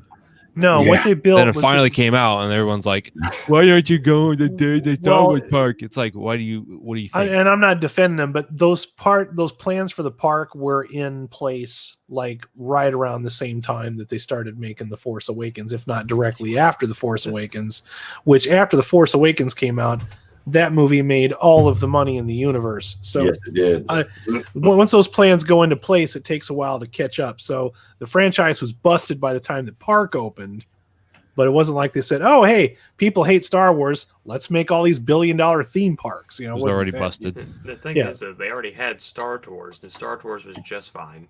Yeah, I went on that when I was a kid. Yeah, it was great. There was a little section for Star. I think it was part of MGM Studios or whatever it was called. Yeah, they used to do a thing called Star Wars Weekends, where Disney still didn't own Star Wars, but Star Wars collaborated a lot with Disney. So you could do Star Wars Weekends, you go on the ride. They had shows where they put the kids on stage to where you can fight either Darth Vader or Darth Maul. You can go meet all of the cool characters that would dress up like Mace Windu and Kit Fisto and clone troopers all over the park, take pictures of them. They'd have parades. You can walk around and see Palpatine, and he go, yeah. Let's see, last time I was there, they had the parades, but they didn't have the new park open yet. They were still working on it. You could just look at the plans, and you could see Yeah. off in the distance that they were building everything. But you know, my thing is they opened that up and they turned it into an expensive gift park or gift shop, and that's like even more insidious than some of the other stuff that they've done with this franchise. And So which is- fuck them. Yeah, fuck them. And like they used to have all the stores that were open at MGM, but you could still buy regular Star Wars action figures. Like it wasn't. They had a couple Disney exclusive, but they were the stupid like, oh, Mickey dressed as Obi-Wan or something stupid. Yeah. But it was barely anything. It was mainly Lame shit. regular. Yeah, just good- lame yeah. shit, or some lame character that they created for the park. You know, Yeah, it's like- but there. I mean, not even that really. I mean, if anything, there was like a little droid, like an astromech. you know, droid. the build a droids shit is pretty cool. I'd be lying if I said that wasn't cool. I like that, but other than that, most of their exclusives and shit, I didn't buy nothing when I was there. I bought that backpack I just threw up a minute ago, but that backpack was well around before Disney Star Wars was ever even thought of. Well, just think they had the Star Wars weekends at the MGM, and they also had the Indiana Jones section, which in that gift shop you could still buy Star Wars figures. So Yep. Lucasfilm had a big role, And that in was a Disney pretty dope already, gift shop. but- That was fun walking around in that one. Yeah. But it's like they basically had all the successful, you know, like events with Star Wars and everything at Disney, and they still managed the shit on it. So But you know what the big difference between Universal and Disney though, Cody, is like they get my money. Well, in Universal, the gift shops are there, but it doesn't matter which gift shop you go in; they're all exactly the same. Like, you know, it's more about the rides at Universal, whereas Yeah. at Disney, it's more about, well, you're here, so what are you going to buy to go home and say that you came here? It's like you're literally spending money to go to the world's most expensive shopping mall. Fuck that, And there's a Disney store in the Florida Mall. So right? Yeah. So, you know, Disney has an online store. Fuck them. Fuck with my camera. Buy your shit off eBay. Yeah. Buy your shit off the black market. no, Here's the fact I check. honestly don't even know what Lucasfilm's plans are. Like, I don't either. it's hard to even like really pinpoint anything, especially after the past couple of years. They're like, we're gonna do this. Oops, just kidding. If they're going to restructure based on what people like, then that's a step in the right direction. That's really all they need to do is like, okay, well, they like this thing. Let's make more things like that. And I'm fine with if that's the strategy. You know, I had said that if you make more things similar to Rogue One, I'd be interested. And from what you guys tell me, you get that from The Mandalorian. You get that kind of entertainment. And that's what I want. That's all I was ever fucking asking for the last, what was it? It's been 8 years now. Not quite 7 to 2012. Yeah. Yes. 7 years. Yeah. That's what I was asking for the last 7 years. Just give me more stuff like that. I just want more stuff like George Lucas would have made. But Well, you're not going to get fucking hard. that. It's just too hard to ask. Nice Such a pussy. big kitty. I had to Big kitty. I had to let his fat ass in the door. He was out there banging on the door. So how heavy is that cat now? He's like, I don't know, 16 or 17 pounds. He's about 6, Damn. 7 pounds lighter than the dog, because the dog's about like 24 now. So he's almost got 7, 8 pounds. She's got 7 or 8 pounds. So on. when those two wrestle, is it like Godzilla versus Kong? Dude, they- Celebrity death match. Meech was in the kitchen and Natty was on my lap in the recliner today, and she jumped halfway across the living room, slid across the floor, and tried to like lunge at Meech because she lunges at him, like bites his neck and like flips him over, and then they'll just brawl. Well, she missed, and he jumped up on top of their food platform, and she like slid across the floor and like smashed into it. And I just sat there and laughed. I was like, Pete's in the background, like, let them fight. I did. I was like, for there can be only one. Yes, fight for my amusement minions. One will stand, one will fall. Oh, You man. got the touch. Dun, dun, You dun. got the power. Breaking a little Transformers montage. Little Stan, was that Stan Little Bush? Stan Bush. Yeah, little Stan Bush, baby. It was funny. My kid was trying to Trey was trying to describe that song, and he was like, what did he say? Leave the Hulks alone, Meech, you fat bastard.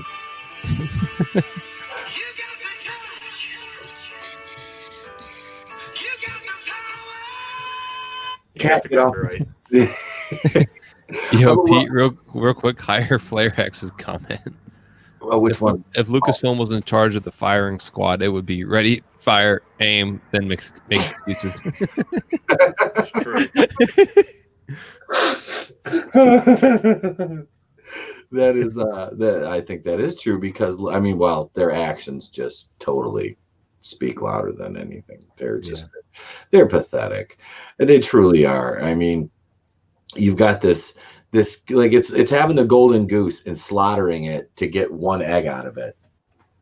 That's basically what they did. They got the Force Awakens, and they're like, well, you know, we can just fill in the rest. And well, how far did that get you?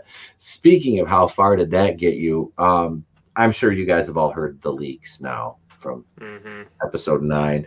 Yeah. What are your thoughts on the leaks? Now with all these teaser trailers and everything that they've been coming out with, they're, you know, I don't know. I think these leaks are they're gonna be true. I think a lot of them are gonna be true, and there's gonna be a lot of angry people after this movie, and I think Lucasfilm and Disney are gonna double down on the fan bashing, at least for a while. It's true, all of it. I you know, they will pay the price for their lack of vision. I mean, I think that what is it, December 19th when that movie comes out? Yeah. I feel like the Phantom Menace is the Grinch's heart. It's going to go 3 sizes that day.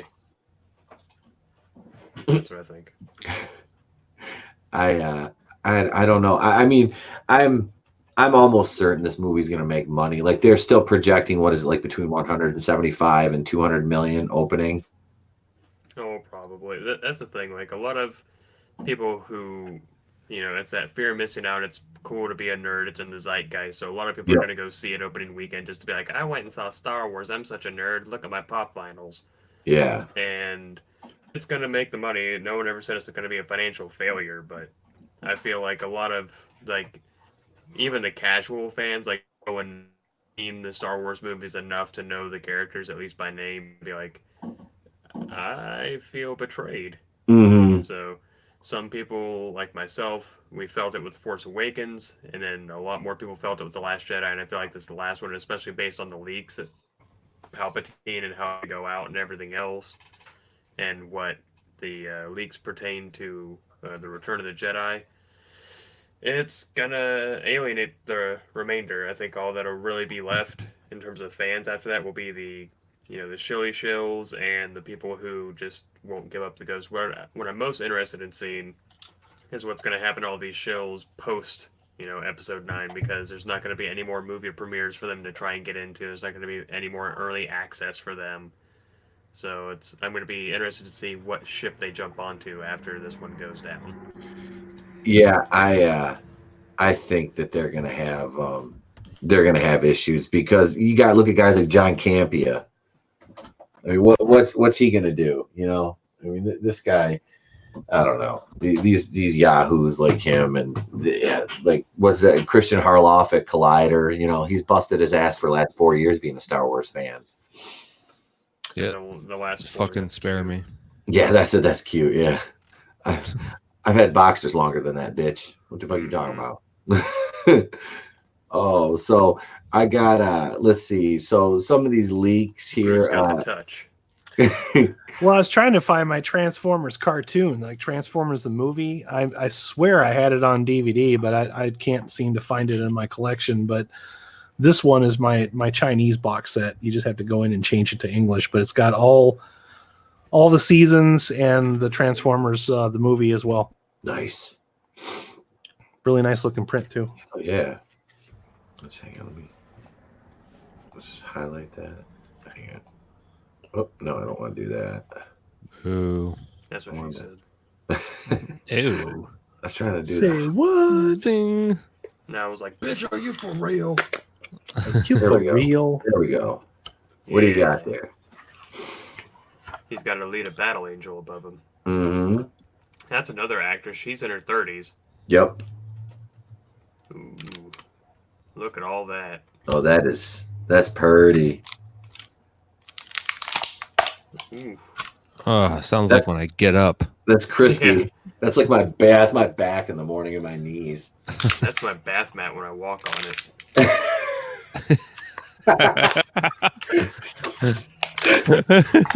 Jesus. I was gonna say those are my socks, but let's be honest, I don't wear socks. Your bed sheets when you roll over. Hell yeah. Oh, My bed sheets are like one step above the fucking gum that you get in like baseball cards. Oh, that's bad. Yeah, I need new ones. I've been Here- rocking this. Have you ever cracked a blanket? I cracked a blanket. Yeah, the box is kind of strange, but yeah, it's you know, you can see all the Chinese characters. Yeah. Let's see. Hey, let me go back and highlight you again. No, it's all right. Okay. I love that. I love the animation on the original Transformers show. It's Man, even got the headmaster shit in there too. Okay. So, you know. That's freaking cool.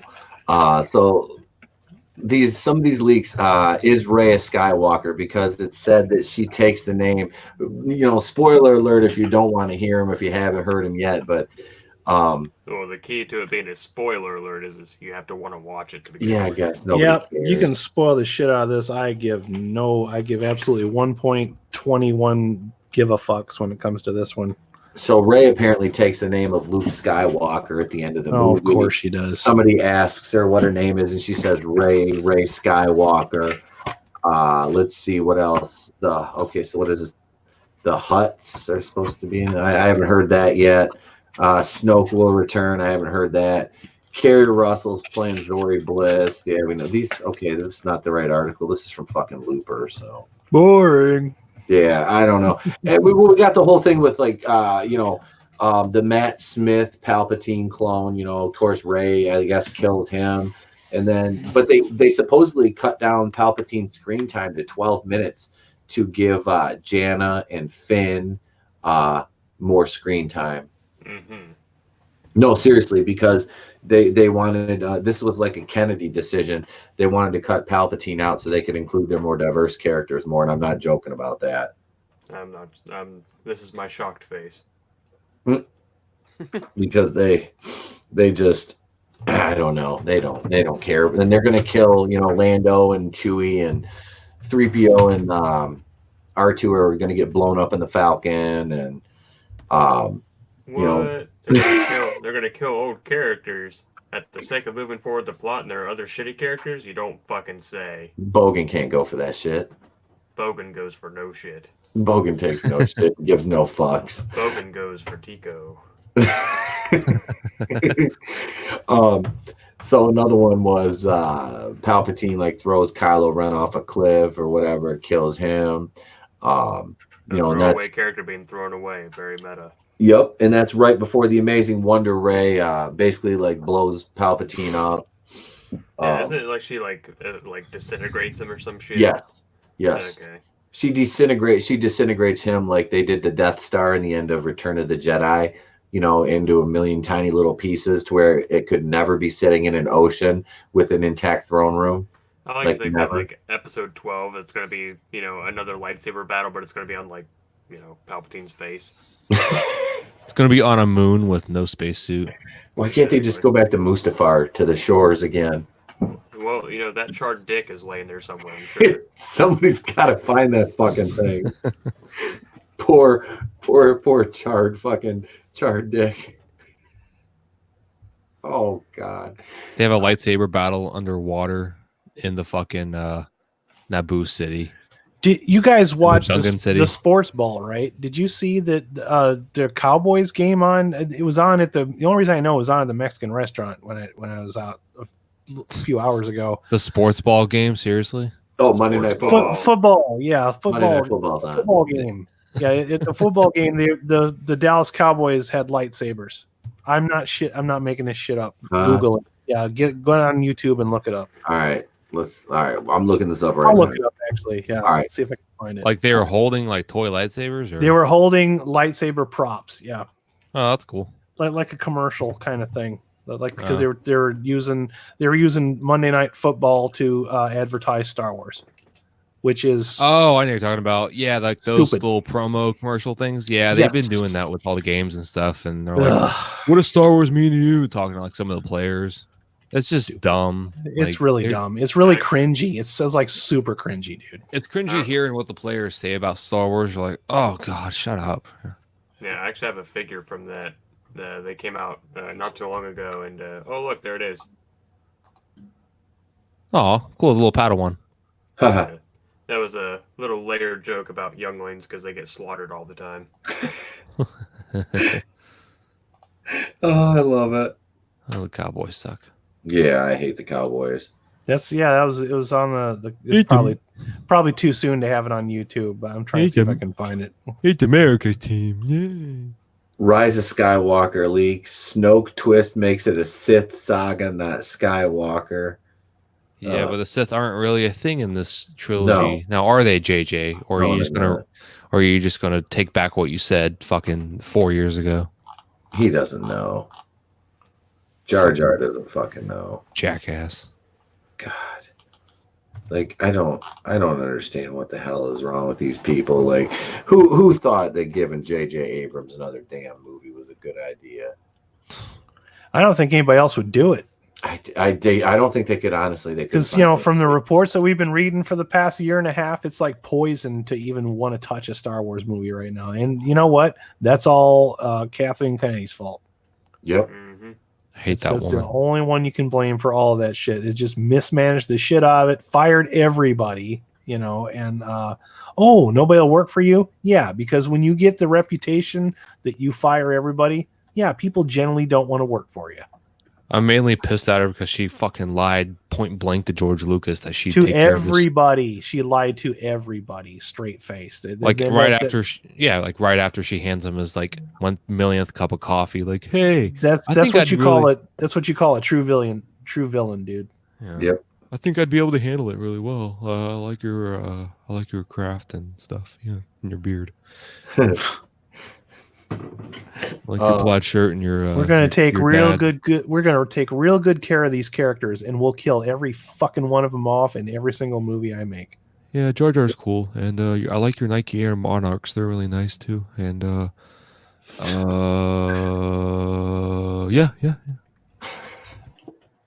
Oh God, let's see here.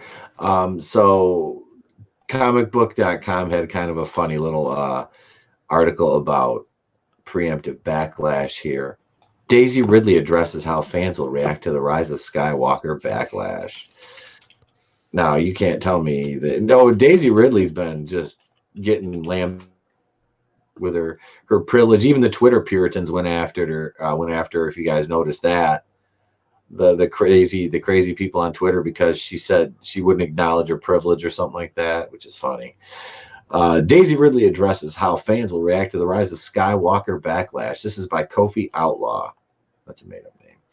It's a serious understatement to say that Star Wars: The Rise of Skywalker is carrying a massive amount of pressure on its back. The film not only has to wrap up the various lingering mysteries of the Star Wars sequel trilogy, like Rey's origin that nobody cares about, but also bring those answers full thematic circle in order to close off the entire 9-film Skywalker saga in proper fashion. Let me stop you right there, because there's no way these idiots can close out this saga other than decanonizing the last 3 out of 5 or 4 movies. After Star Wars: The Last Jedi it's clear that the fan base is a very divisive place, and that the reaction to the rise of Skywalker could be even bigger and more volatile. You don't say. However, there's one person who's seemingly unconcerned with the potential fan backlash to Star Wars: Rise of Skywalker, franchise star Daisy Ridley. Here's what Daisy had to say when questioned about the potential fan reactions to the Rise of Skywalker, especially the angry ones. There are going to be there are people that are never going to fucking like it, and there's no way around it, Ridley told GQ. But I think people are going to feel like this was made with a lot of love, and JJ worked really hard to tie up 9 films. It's impossible to make everyone happy. Well, I think that's false. I mean, you could make the fan base happy by not making shitty Star Wars movies. That's a good place to start, right? But what do I know, right? Rian Johnson's The Last Jedi exposed a dark underbelly of the Star Wars fandom, one that became outright toxic for those involved with making the sequel trilogy films. Oh, there's that trigger word again. Yep.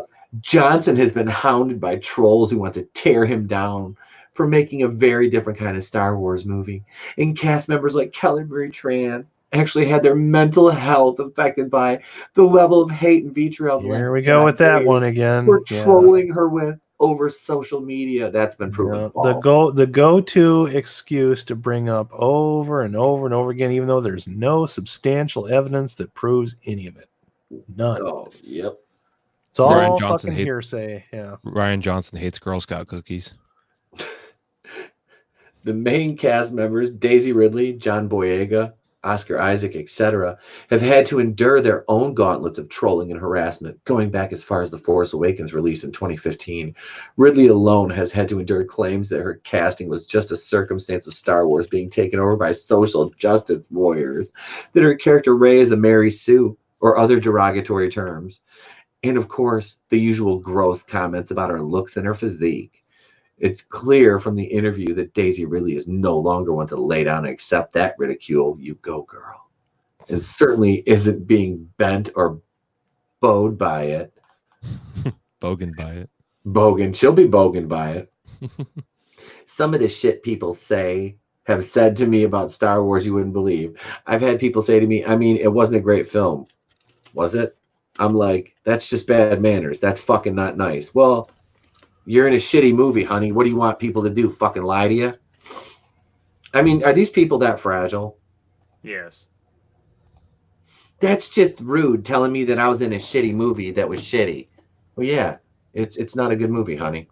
You know? I guarantee you can ask, like, everybody in the Fandom Menace what they think about Daisy Ridley, and they're like, oh, she's really hot. She's really sweet.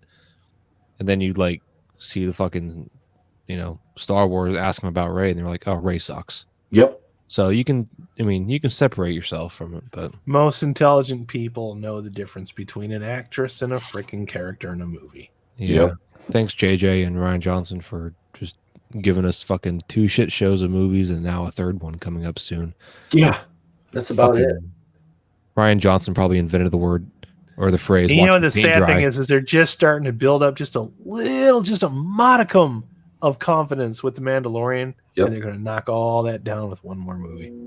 And then they're going to say, but you still got the Mandalorian. Well, you shouldn't have to say but. We shouldn't have to say but anything. You just don't make fucking shitty Star Wars movies, man. Damn, it's not. I would say it's not. And the other thing is, will it really be the last one? I mean, will it really? No. Yeah, that's a bunch of bullshit right there.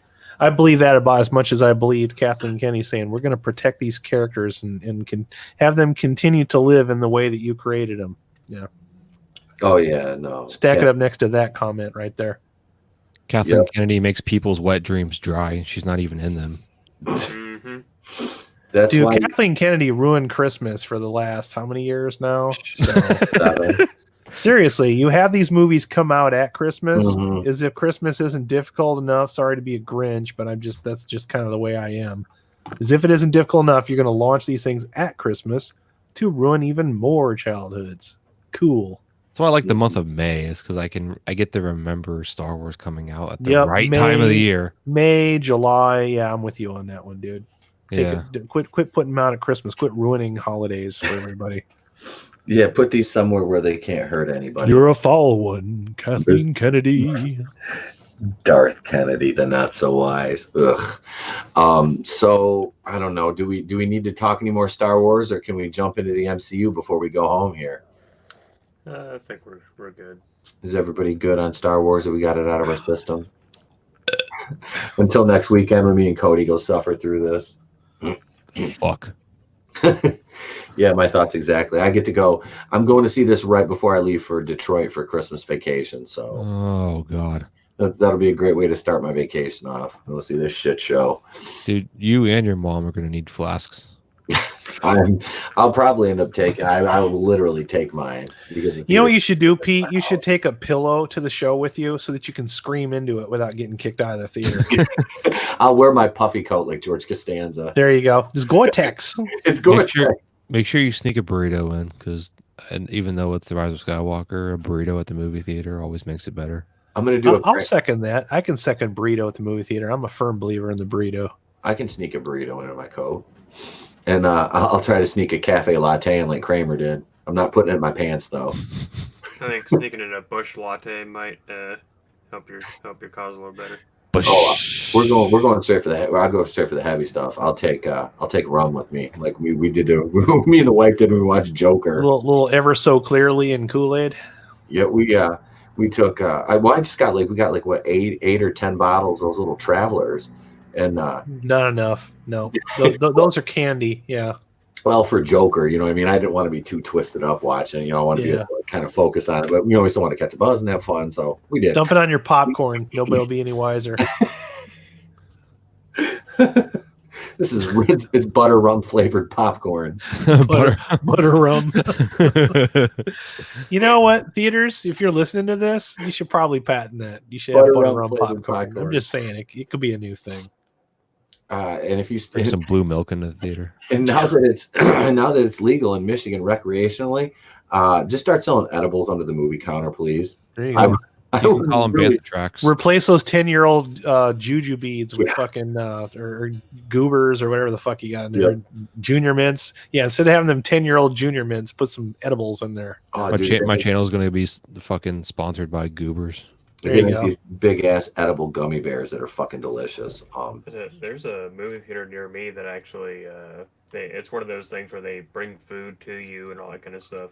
Yeah. And you have to be 21 to go into this kind of balcony theater. Mm-hmm. But every, depending on what movies are out there, alcohol menu, they have like drinks that they make that are movie themed. Like when the Avengers came out, they had like the Tony Stark Supreme or some shit like that. And yeah, I have a movie theater like that by me, Sal, too. That's one of the ones that it's actually my favorite theater is the one with the Cine Bistro, and they usually have like either themed dishes or themed drinks to go with your yeah.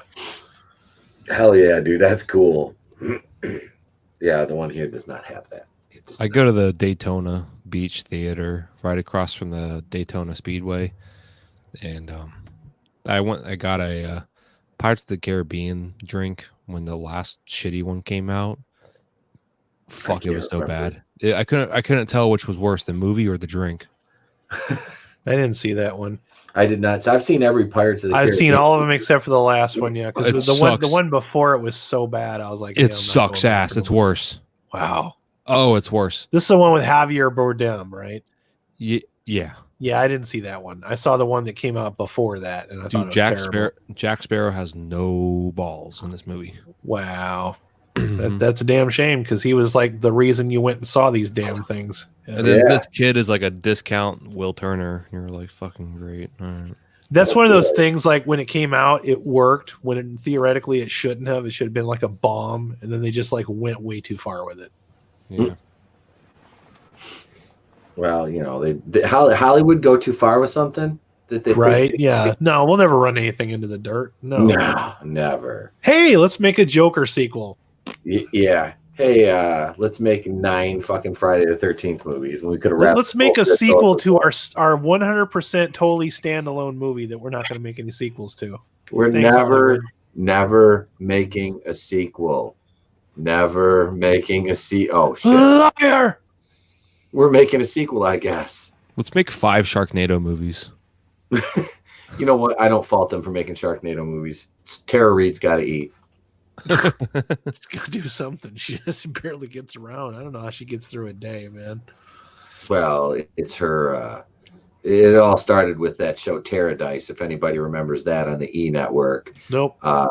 Okay, so Brooke Burke used to have this show called. It was like, I can't remember the name of the show, but she basically traveled around, looked gorgeous, like she still does at 50, and she would like go to these different clubs, and it was like Paradise, something, whatever. But Tara Reid got the show coming off her success in fame from American Pie and whatever else the hell. Literally the only thing she ever did. I was gonna say that was like the only thing she was ever in, and she got the show called Paradise, and she got to travel around all these, like Ibiza and all that, and go to these clubs, and they would encourage her to drink, and Tara would get shitty, stupid drunk on air, and they ended up canceling the show after like I think 5 or 6 episodes. What a fantastic idea! Yeah.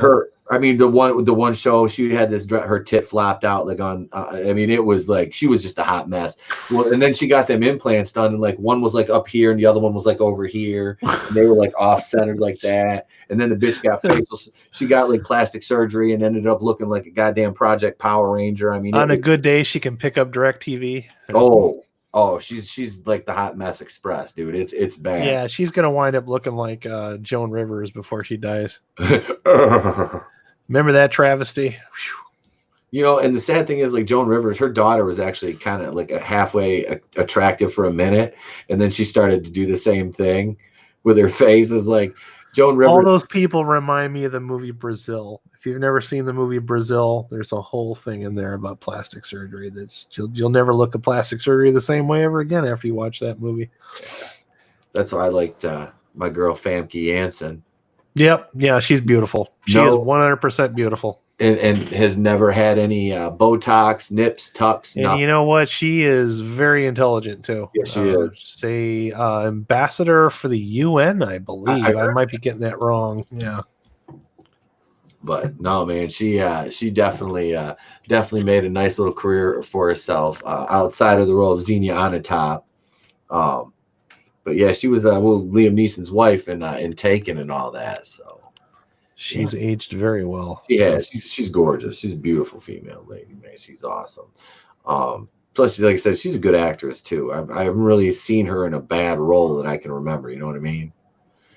But so let's jump over here to Marvel as we're getting a little bit long in the tooth on this episode here. But that's all right because it's going smooth sailing through calm seas. Now you notice here, folks, on the banner, I'm jumping to topic number 3. That's because topic number 2 was tailored for one of my guests, and he's not on the show right now. That's Brother Will, because we were going to talk some Crisis on Infinite Earths as that.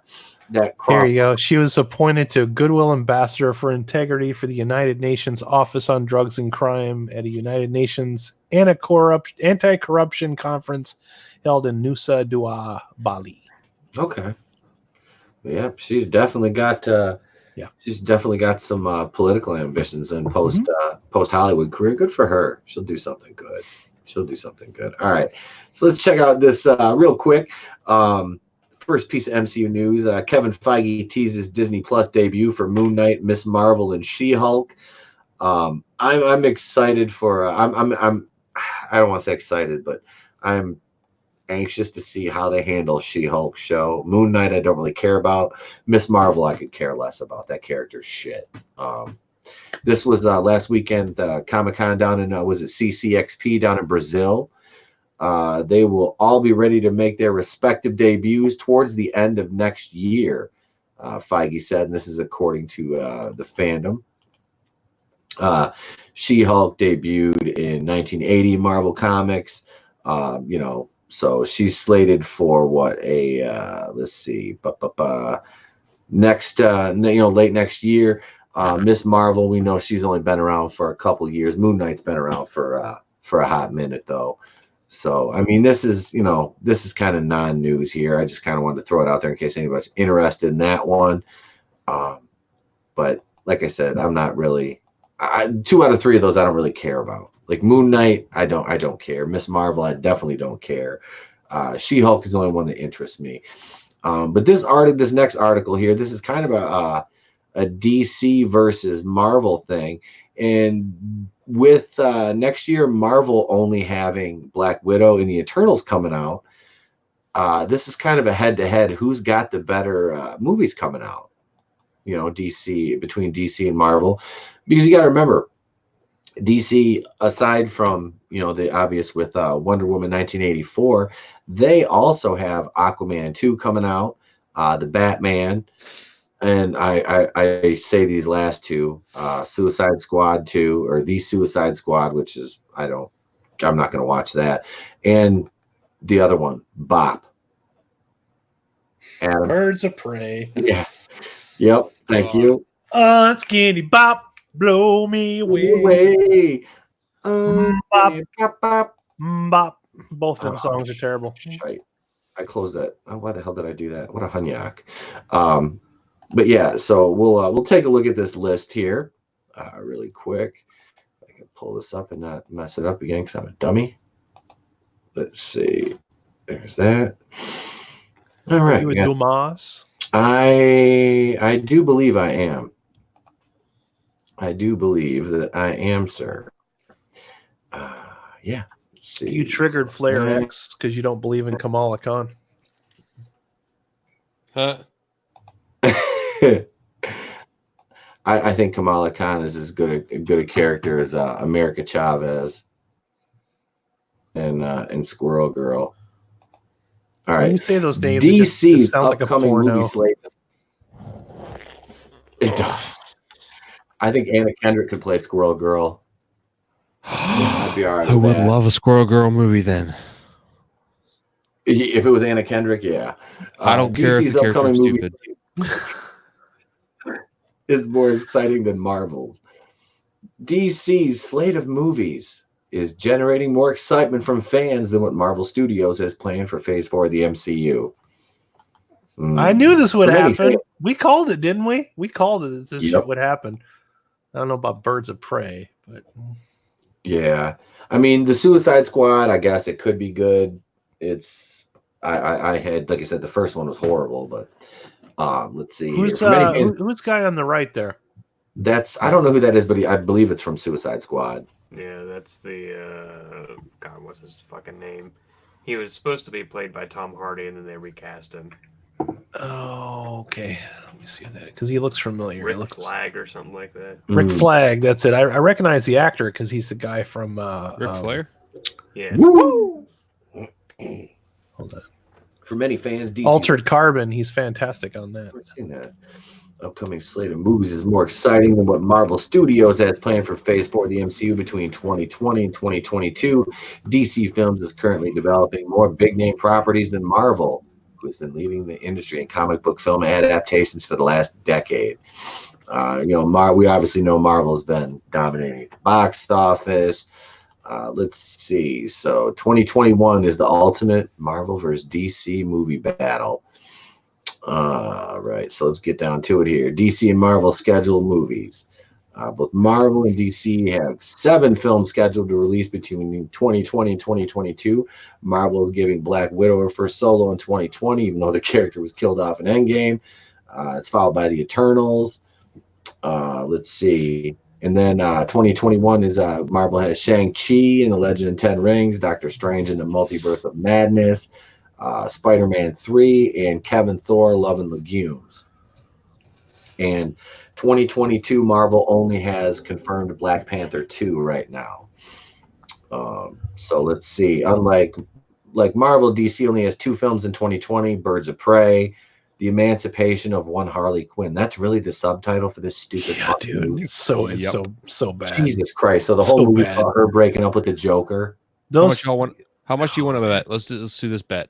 You think this movie's going to make more than Charlie's Angels or less? It'll probably make more than Charlie's Angels. Yeah, because of the brand recognition alone. The brand recognition, you have all the weirdo girls that are like fetishizing Harley Quinn and Joker relationships. Yep. That'll go see it because they need more reasons to go to Hot Topic and shit like that. So every 12, 13-year-old girl that dressed up like Harley Quinn like 2 Halloweens ago will probably go see it, and that's about it. Yep. So let's see. And they got Wonder Woman 1984, which will probably, I would say this will probably make more than the first one. I hope anyway. 2021, we'll see Robert Pattinson become the next actor to bring the Caped Crusader to the big screen, and Matt Reeves, the Batman, also coming to theaters from DC. In 2021 is Black Adam with Dwayne Johnson as the titular hero. I'm looking forward to that one, definitely. And James Gunn's The Suicide Squad sequel. And DC's plans for 2022 include DC Super Pets and Aquaman 2. I definitely want to see Aquaman 2. I really enjoyed Aquaman a lot more than I thought it would. I love that movie, man. I thought that was fun. That movie is batshit crazy, but I liked it. Yep. What the hell is DC Super Pets? What's that, Cody? No, I wasn't a fan of Aquaman. Oh, you didn't like it? No. It's all good. I couldn't get into Shazam. See, I love Shazam. What the hell? I love Shazam. Sorry, bro. Couldn't get into it. It felt too much like Spider-Man, like the new version of Spider-Man. It was like the same. It's cool if you're like 13, you know. I don't know. I felt like it was playing down to people. To be fair, we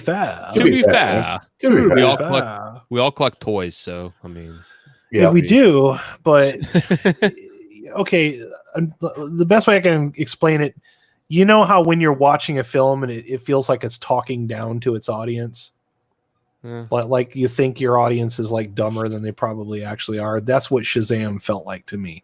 It felt like it had to explain things to me like I was 2, and it bothered me. It's like that scene from The Office where Michael's trying to have Oscar explain a surplus to him, a financial surplus. Can you explain to me like I'm 6? Okay, maybe you can explain to me like I'm 4. It's like the more they try to stupefy you, the more it insults me. So that was my problem with Shazam. It was full of that, and it was full of that awkward office humor that I just can't stand. Aquaman looked like it could have been sponsored by Natty Light. Aquaman was like just a terrible B movie, and it was so ridiculous that I loved it. I love Black Manta in that movie, man. Like it's the entertainment value. Like Aquaman was like just bonkers. It's like a fucking acid trip. You know what I mean? It was crazy, dude. Yeah, I was never bored. For Shazam, I was checked out through about 3/4 of it. See, I really enjoyed both of them because I knew going in that they were going to be like, especially with Shazam, that it was going to be campy and it was going to be more kid oriented, you know. So yeah, I was kind of hoping it to be more like big, like something that would like entertain the kids, but also the adults. It's more for the kids. Fair enough. Let's see. About it. I'm sorry.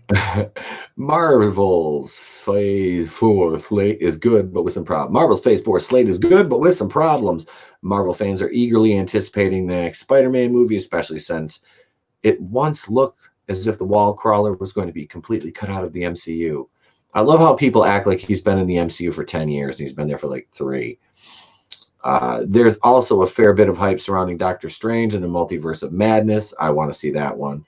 I don't care about Kevin Thor, Love and Legumes, which will have Natalie. I don't care about either one of those. They're just not exciting to me. I'm not a fan of the Doctor Strange movie. I not get into that one.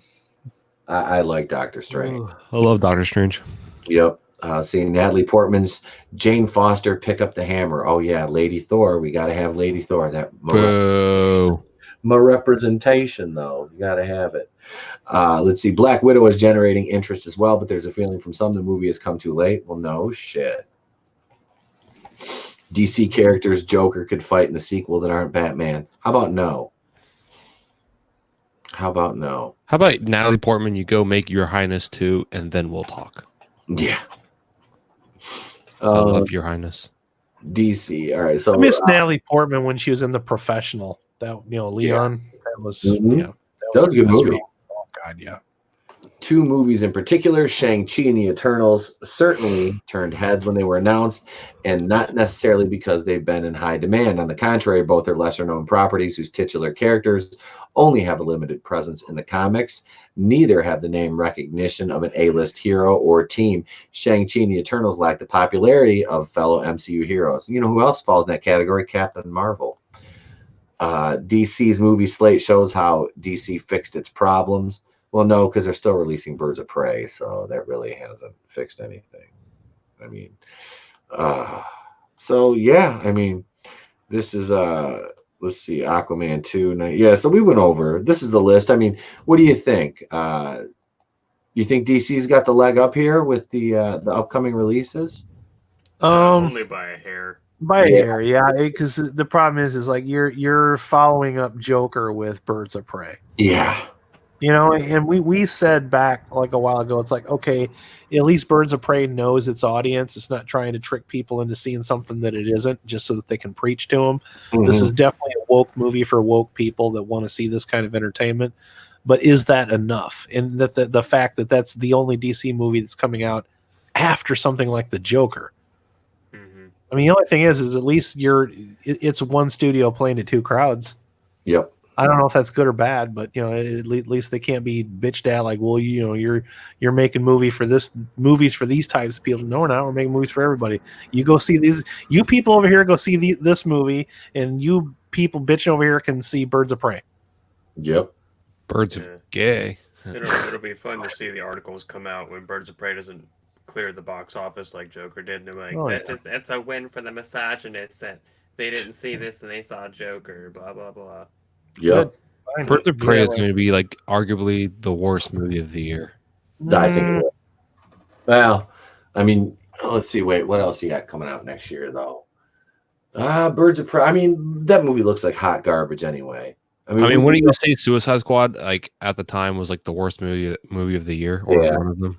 I didn't hate that movie as much as I thought I would, but it's definitely weak as shit. Like, the only thing I can say about Suicide Squad is it didn't bore me as much as Batman versus Superman, but that's a pretty low bar to cross there, I fell asleep during Suicide Squad. It's pretty bad, dude. Theaters. And I had popcorn and soda and everything. It's like Introductions the movie, and just like go shop at Hot Topic the movie. That's really it. It didn't have anything else going for it. Oh God, they tried selling that stuff like after the movie came out, and it made me want to flip David Ayer off. I'm like, it's like you made some kind of decent movies, and then you made Suicide Squad, and your career ain't been the same since. And then you made Bright, so don't fucking talk to me anymore. Oh, that fucking movie. Bright. You mean Bizarro Superman? Bright is so bad. No, you're thinking of a different movie. Bright was a Netflix original where it's Will Smith and. They're in, it's like, orcs and fucking Lord of the Rings type shit in like the ghetto. Okay, I know that one. What you're talking about. Yeah, that's because it's called Bright. All right. Yeah, I was gonna say because Brightburn was the one that you're thinking of is Brightburn. Yeah, I did not see that one, but yeah, I know what you're talking about. Yep, that's Bizarro Superman. Bizarro Superman the movie. Yep. That was James Gunn, right? Yeah. Yep. All right, so here's the last piece of MCU news we'll do for the night, and this was kind of funny. It focuses on. Well, here, let's just go right over to this article here. The next 2 faces of the MCU will not be typical leaders. How dynamics will shift following Avengers Endgame. So we'll just skip right over this first paragraph. A while back, industry insider Mikey Sutton shared with his private Facebook group Geekiosity, all things pop culture, that Disney plans to buy Spider-Man from Sony for approximately $5 billion. $3 Theater went on to explain, citing Sutton, that Spider-Man will be entirely in Marvel's grasp. Peter Dude, Parker. are they seriously quoting $3 Theater? You know who that is? Matt Jarbo. Yeah, that's fucking Mundane Matt. Is it? That's his movie shit. Yeah, he's about as reputable as nothing. Well, he was citing the Mikey Sutton. Yeah, his whole career is reading other people's shit and interpreting it. Yeah. I've heard the Tao of Mundane Matt. Oh boy, I used to follow him. Yeah, and I just well, you know. Well, this is Showbiz cheat sheet too, so I mean. Yeah, it's at least it's not. We got this covered. I had to do a "We Got This Covered" video the other day because they had. Shame on you, Pete. Shame on you. It was about Captain Marvel being the most flawed movie of the year. So how could I? But it's "We Got This Covered." That's correct. I couldn't help myself. I could not help myself. I wanted hate clicks, so I figured a Brie Larson video is a good way to do that. Let's see. So. Sutton basically said that Spider-Man would be entirely Marvel's grasp. Peter Parker would come to represent the Avengers, and Cat Pan Mediocre would be the figurehead for A-Force, the stunning and brave force. Yay. While Tony Stark and Rogers were the face of the franchise, arguably the two most in charge, the new faces may not be leaders in the typical sense of the word. Based on what we know of upcoming installments, Phase 4 and beyond, it's likely that Tom Holland's Spider-Man and Brie Larson's Cat Pan Mediocre will represent the Avengers and the A-Force, but seek leadership assistance from outside themselves. Well, Spider-Man will have to. You know, Captain Marvel's perfect. She won't need any help from any pale male, stale pale male or whatever. I don't know. So yeah, this is let's see. Rumor has it Reed Richards, Mr. Fantastic, will join the MCU as Peter Parker's new mentor. Can he ever stand alone? Is this kid ever going to be able to stand alone? No. Marvel. Oh, this is great. Marvel may redeem Hulk through Captain Marvel, She-Hulk, and the A-Force. Oh yeah, because I can see them wanting to help a male character. Once again, dumping money into entertainment that fucking nobody wants. Yep. Good luck with that. You enjoy that. Let me know how that works out for you. Fans already know that a She-Hulk series is on the way, and those who have read the comics know that Bruce Banner is the one who turns his cousin Jennifer Walters into She-Hulk. Thus, Bruce Banner will likely serve to introduce She-Hulk to Captain Marvel and stick around for some A-Force business. Mark Ruffalo's contract is not up yet. He's just the kind of cuck that could be in an A-Force movie. Dr. Doom movie or We Riot. Yeah. I mean... so yeah, they just go on to talk about Soy Hulk, and not to mention She-Hulk leads the A-Force in the comics, and more of a dual or triple leadership shtick would pay homage to the source material, blah blah blah. So yeah, this is basically saying why John Lennon and Yoko Ono pose nude for an album cover. Well, we're definitely not going to click on that. Oh, yeah, I don't want to talk about Yoko Ono's anything. I mean, we could, but I mean, probably not a good idea. You'll drop all your listeners instantly. Yeah. Yeah. It's like talking about wrestling. Wrestling. But no, I think like, and I thought it was funny that, you know, when they were talking about bringing in She-Hulk, that one of the writers was already freaking out and said that they should change her origin story so she doesn't have to rely on the Hulk for her superpowers. I'm like, did you not just hear what they quoted in the article that you're quoted in?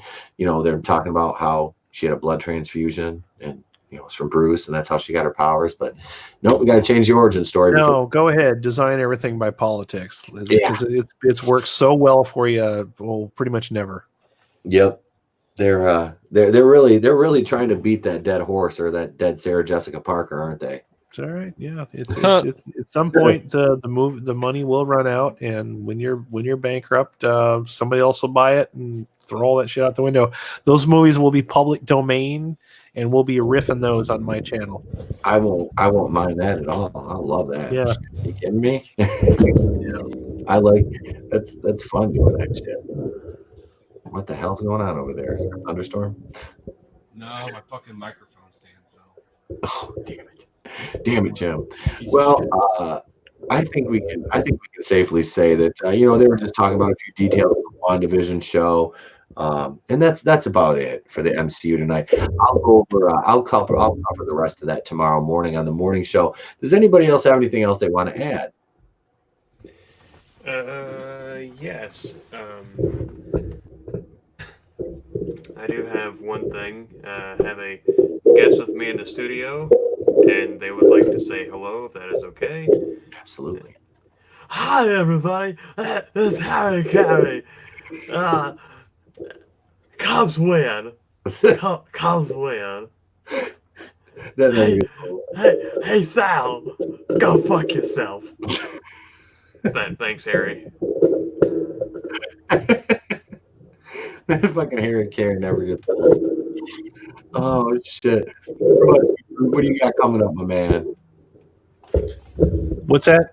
You got anything? You got? Anything I couldn't hear you. I thought I was in a windstorm there for a second. I got confused and I almost pissed my pants. What do I have going on? Jesus Christ. I don't even know. I don't even know where my bearings are this week. I need to make content, live streams on the minimum. I wasn't even really supposed to do this show. I shouldn't have, but I just decided to at the last minute because I needed a break from Christmas shopping because I've had too much Christmas already. But I'm going out of town December 21st through January 4th. So I won't be able to do any live stuff unless I can get on from a cell phone. The boardroom will have to go on without me. We'll experiment with it, see if it works, but I can't promise that I'll be on those streams. So I apologize in advance. But as far as my channel, I'm doing movies this weekend. We're going to be doing, God, I have to look them up now because I don't even remember what I'm going to see. I think Jumanji 2 is one of them. So we'll be reviewing that. And let's see. Hold on a second. Black Christmas is the other one that I'm going to be seeing. That looks horrible. Oh, yeah, I'm not looking forward to that, but it's it's there it is, and there's a third. Oh yeah, Richard Jewell. So be covering those, and then we'll be gone for 2 weeks, and then when we come back, all of us that do my Friday show, Raiders Lost Flicks Live on Fridays, will be discussing our top 5 favorite movies and our top 5 worst movies of 2019. So that will be our return to the year show. That's what we'll be covering. And of course, I'm making a commitment going forward, since I have a movie pass, to see as many movies as possible and tell you if they're worth your time or not, or your money. So that's all I got. What about you, Sal? Not much on my end. I'm in the process of moving still, so I have a lot of toys, as I showed on the stream, I think it was last week during my Black Friday segment. So all that's coming down the pipeline. I have officially hit 100 subscribers. I think about 107 now. And I am 9 videos away from my 100th video. So that's really all I got going. I think when you get your bearings set, you should do a celebration watch party on your channel. I will highly consider that. I don't know what I would pick, but I will find something. We'll watch the toy with Richard. I'll throw you some suggestions. I'm sure I could come up with something witty, something 50-ish and whorish. Yeah. Oh yeah, Bogan. If Bogan has a movie, we'll find it. I'm leaning towards Small Soldiers right now. There you go. I like that movie. Yeah, awesome. I went and saw that in the theater. Yep. Shit, I was 18 when that came out. I was just out of high school. I still go to see that. Oh hell, that was a good movie though. What about you, Cody? What do you got coming up, my man? Coming up, I will be on World Class Bullshitters on December 16th for a Fanboys watch party, so everybody tune in for that. Also planning on doing a morning show on Thursday morning, crossing streams, so whoever wants to be on there, let me know. And I will also be doing a raffle that ends soon, that ends on December 13th. I'm giving away a Blu-ray copy of Fanboys. I'm giving away a 6-inch Darth Vader Black Series figure, and I'm also giving away a copy of The Crimes of Grindelwald on Blu-ray. So if you guys donate to St. Jude's Hospital, screenshot your donation of $5, send it to Google Brothers Entertainment on Instagram of that screenshot, and you will be entered into the drawing. Hell yeah, St. Jude's. That's donating to a good cause. You got some cool prizes, man. Excellent. Excellent. I like it. I like it a lot. Let's see here. So I have this week and next week, I'm going to be doing the show like normal. Wednesday night, we got the boardroom. That's over on Cody's channel this week, isn't it? Oh yeah, and I'm hosting the boardroom. Yeah, we're on the in boardroom. a couple nights. On the boardroom. We weren't going to let you forget. Don't worry. No. Ah, thanks. Yeah. So we had the show tonight. I have About Last Night will be tomorrow morning about 8:45. I'm going to do probably about a half hour to 45 minutes, maybe an hour show tomorrow. Go over some MCU stuff that I missed. You'll have a single release video tomorrow. Wednesday, get the Boardroom on Cody's channel. You'll have something. There's a lot of Star Wars content and stuff, and I'm not going to do any reviews for Crisis on Infinite Earths. I'm just going to save that for next week to talk to Will about. This Friday, you're doing a show, Groove. I'll be on your show Friday night. Yes, sir. I'm probably going to watch, what is that, 6 Underground? Yes, that is your show. Yeah. Yep, that's my Netflix movie of the week. I'll be watching the, and hey, what do you know? It's a Ryan Reynolds movie. Hell yeah. I'm all right with that. So, yep. I'll try to check that out too if I can find some time. Yeah, I'll probably be watching that one on Thursday again. But yeah, so I'll have 6 Underground I'll be watching and doing a review on Groove Show Friday night. Raiders of the Lost Flicks live. Next Monday, same bat time, same bat channel right here. I have another episode of the podcast. Tuesday morning show. Wednesday night boardroom, and then are you gonna have a show for? Well, I'm going to see Rise of Skywalker on Friday night, so I'm going to do a live review of that. A week from this coming Friday, that'll be December 20th, probably about 10:30 p.m. or so. I'll jump on and we'll do a live review of the Rise of Skywalker, and then I'm going on Christmas vacation through. I won't have any live streams until around the 30th, when I'll be done with. I'll be done with Christmas vacation then. So we have an episode of the podcast Monday the 30th. The 31st, I'll have a morning show on New Year's Eve. And I don't know, I might live stream that night because I don't do anything anyway on New Year's Eve. So might have a live stream New Year's Eve. I don't know. So, but yeah, you have videos coming out. There'll be at least 2 videos while I'm on vacation that week. And yeah, so that's it right there, ladies and gentlemen. This has been episode number 79 of the Place to Be Reviews. It was almost an impromptu. Well, it basically was an impromptu boardroom meeting. I thank you guys for all coming on tonight. Sal, Cody, Groove wasn't even supposed to do anything tonight, but hey, he said I'm available. So I said, here's a link. Come on. I needed a break from the bullshit I was doing. I don't blame you. So with that being said, this is episode 79. I am Etep Wakui of the Place to Be Reviews. I've been here with all of yous. Remember, if I don't see you, have a great day and a pleasant tomorrow.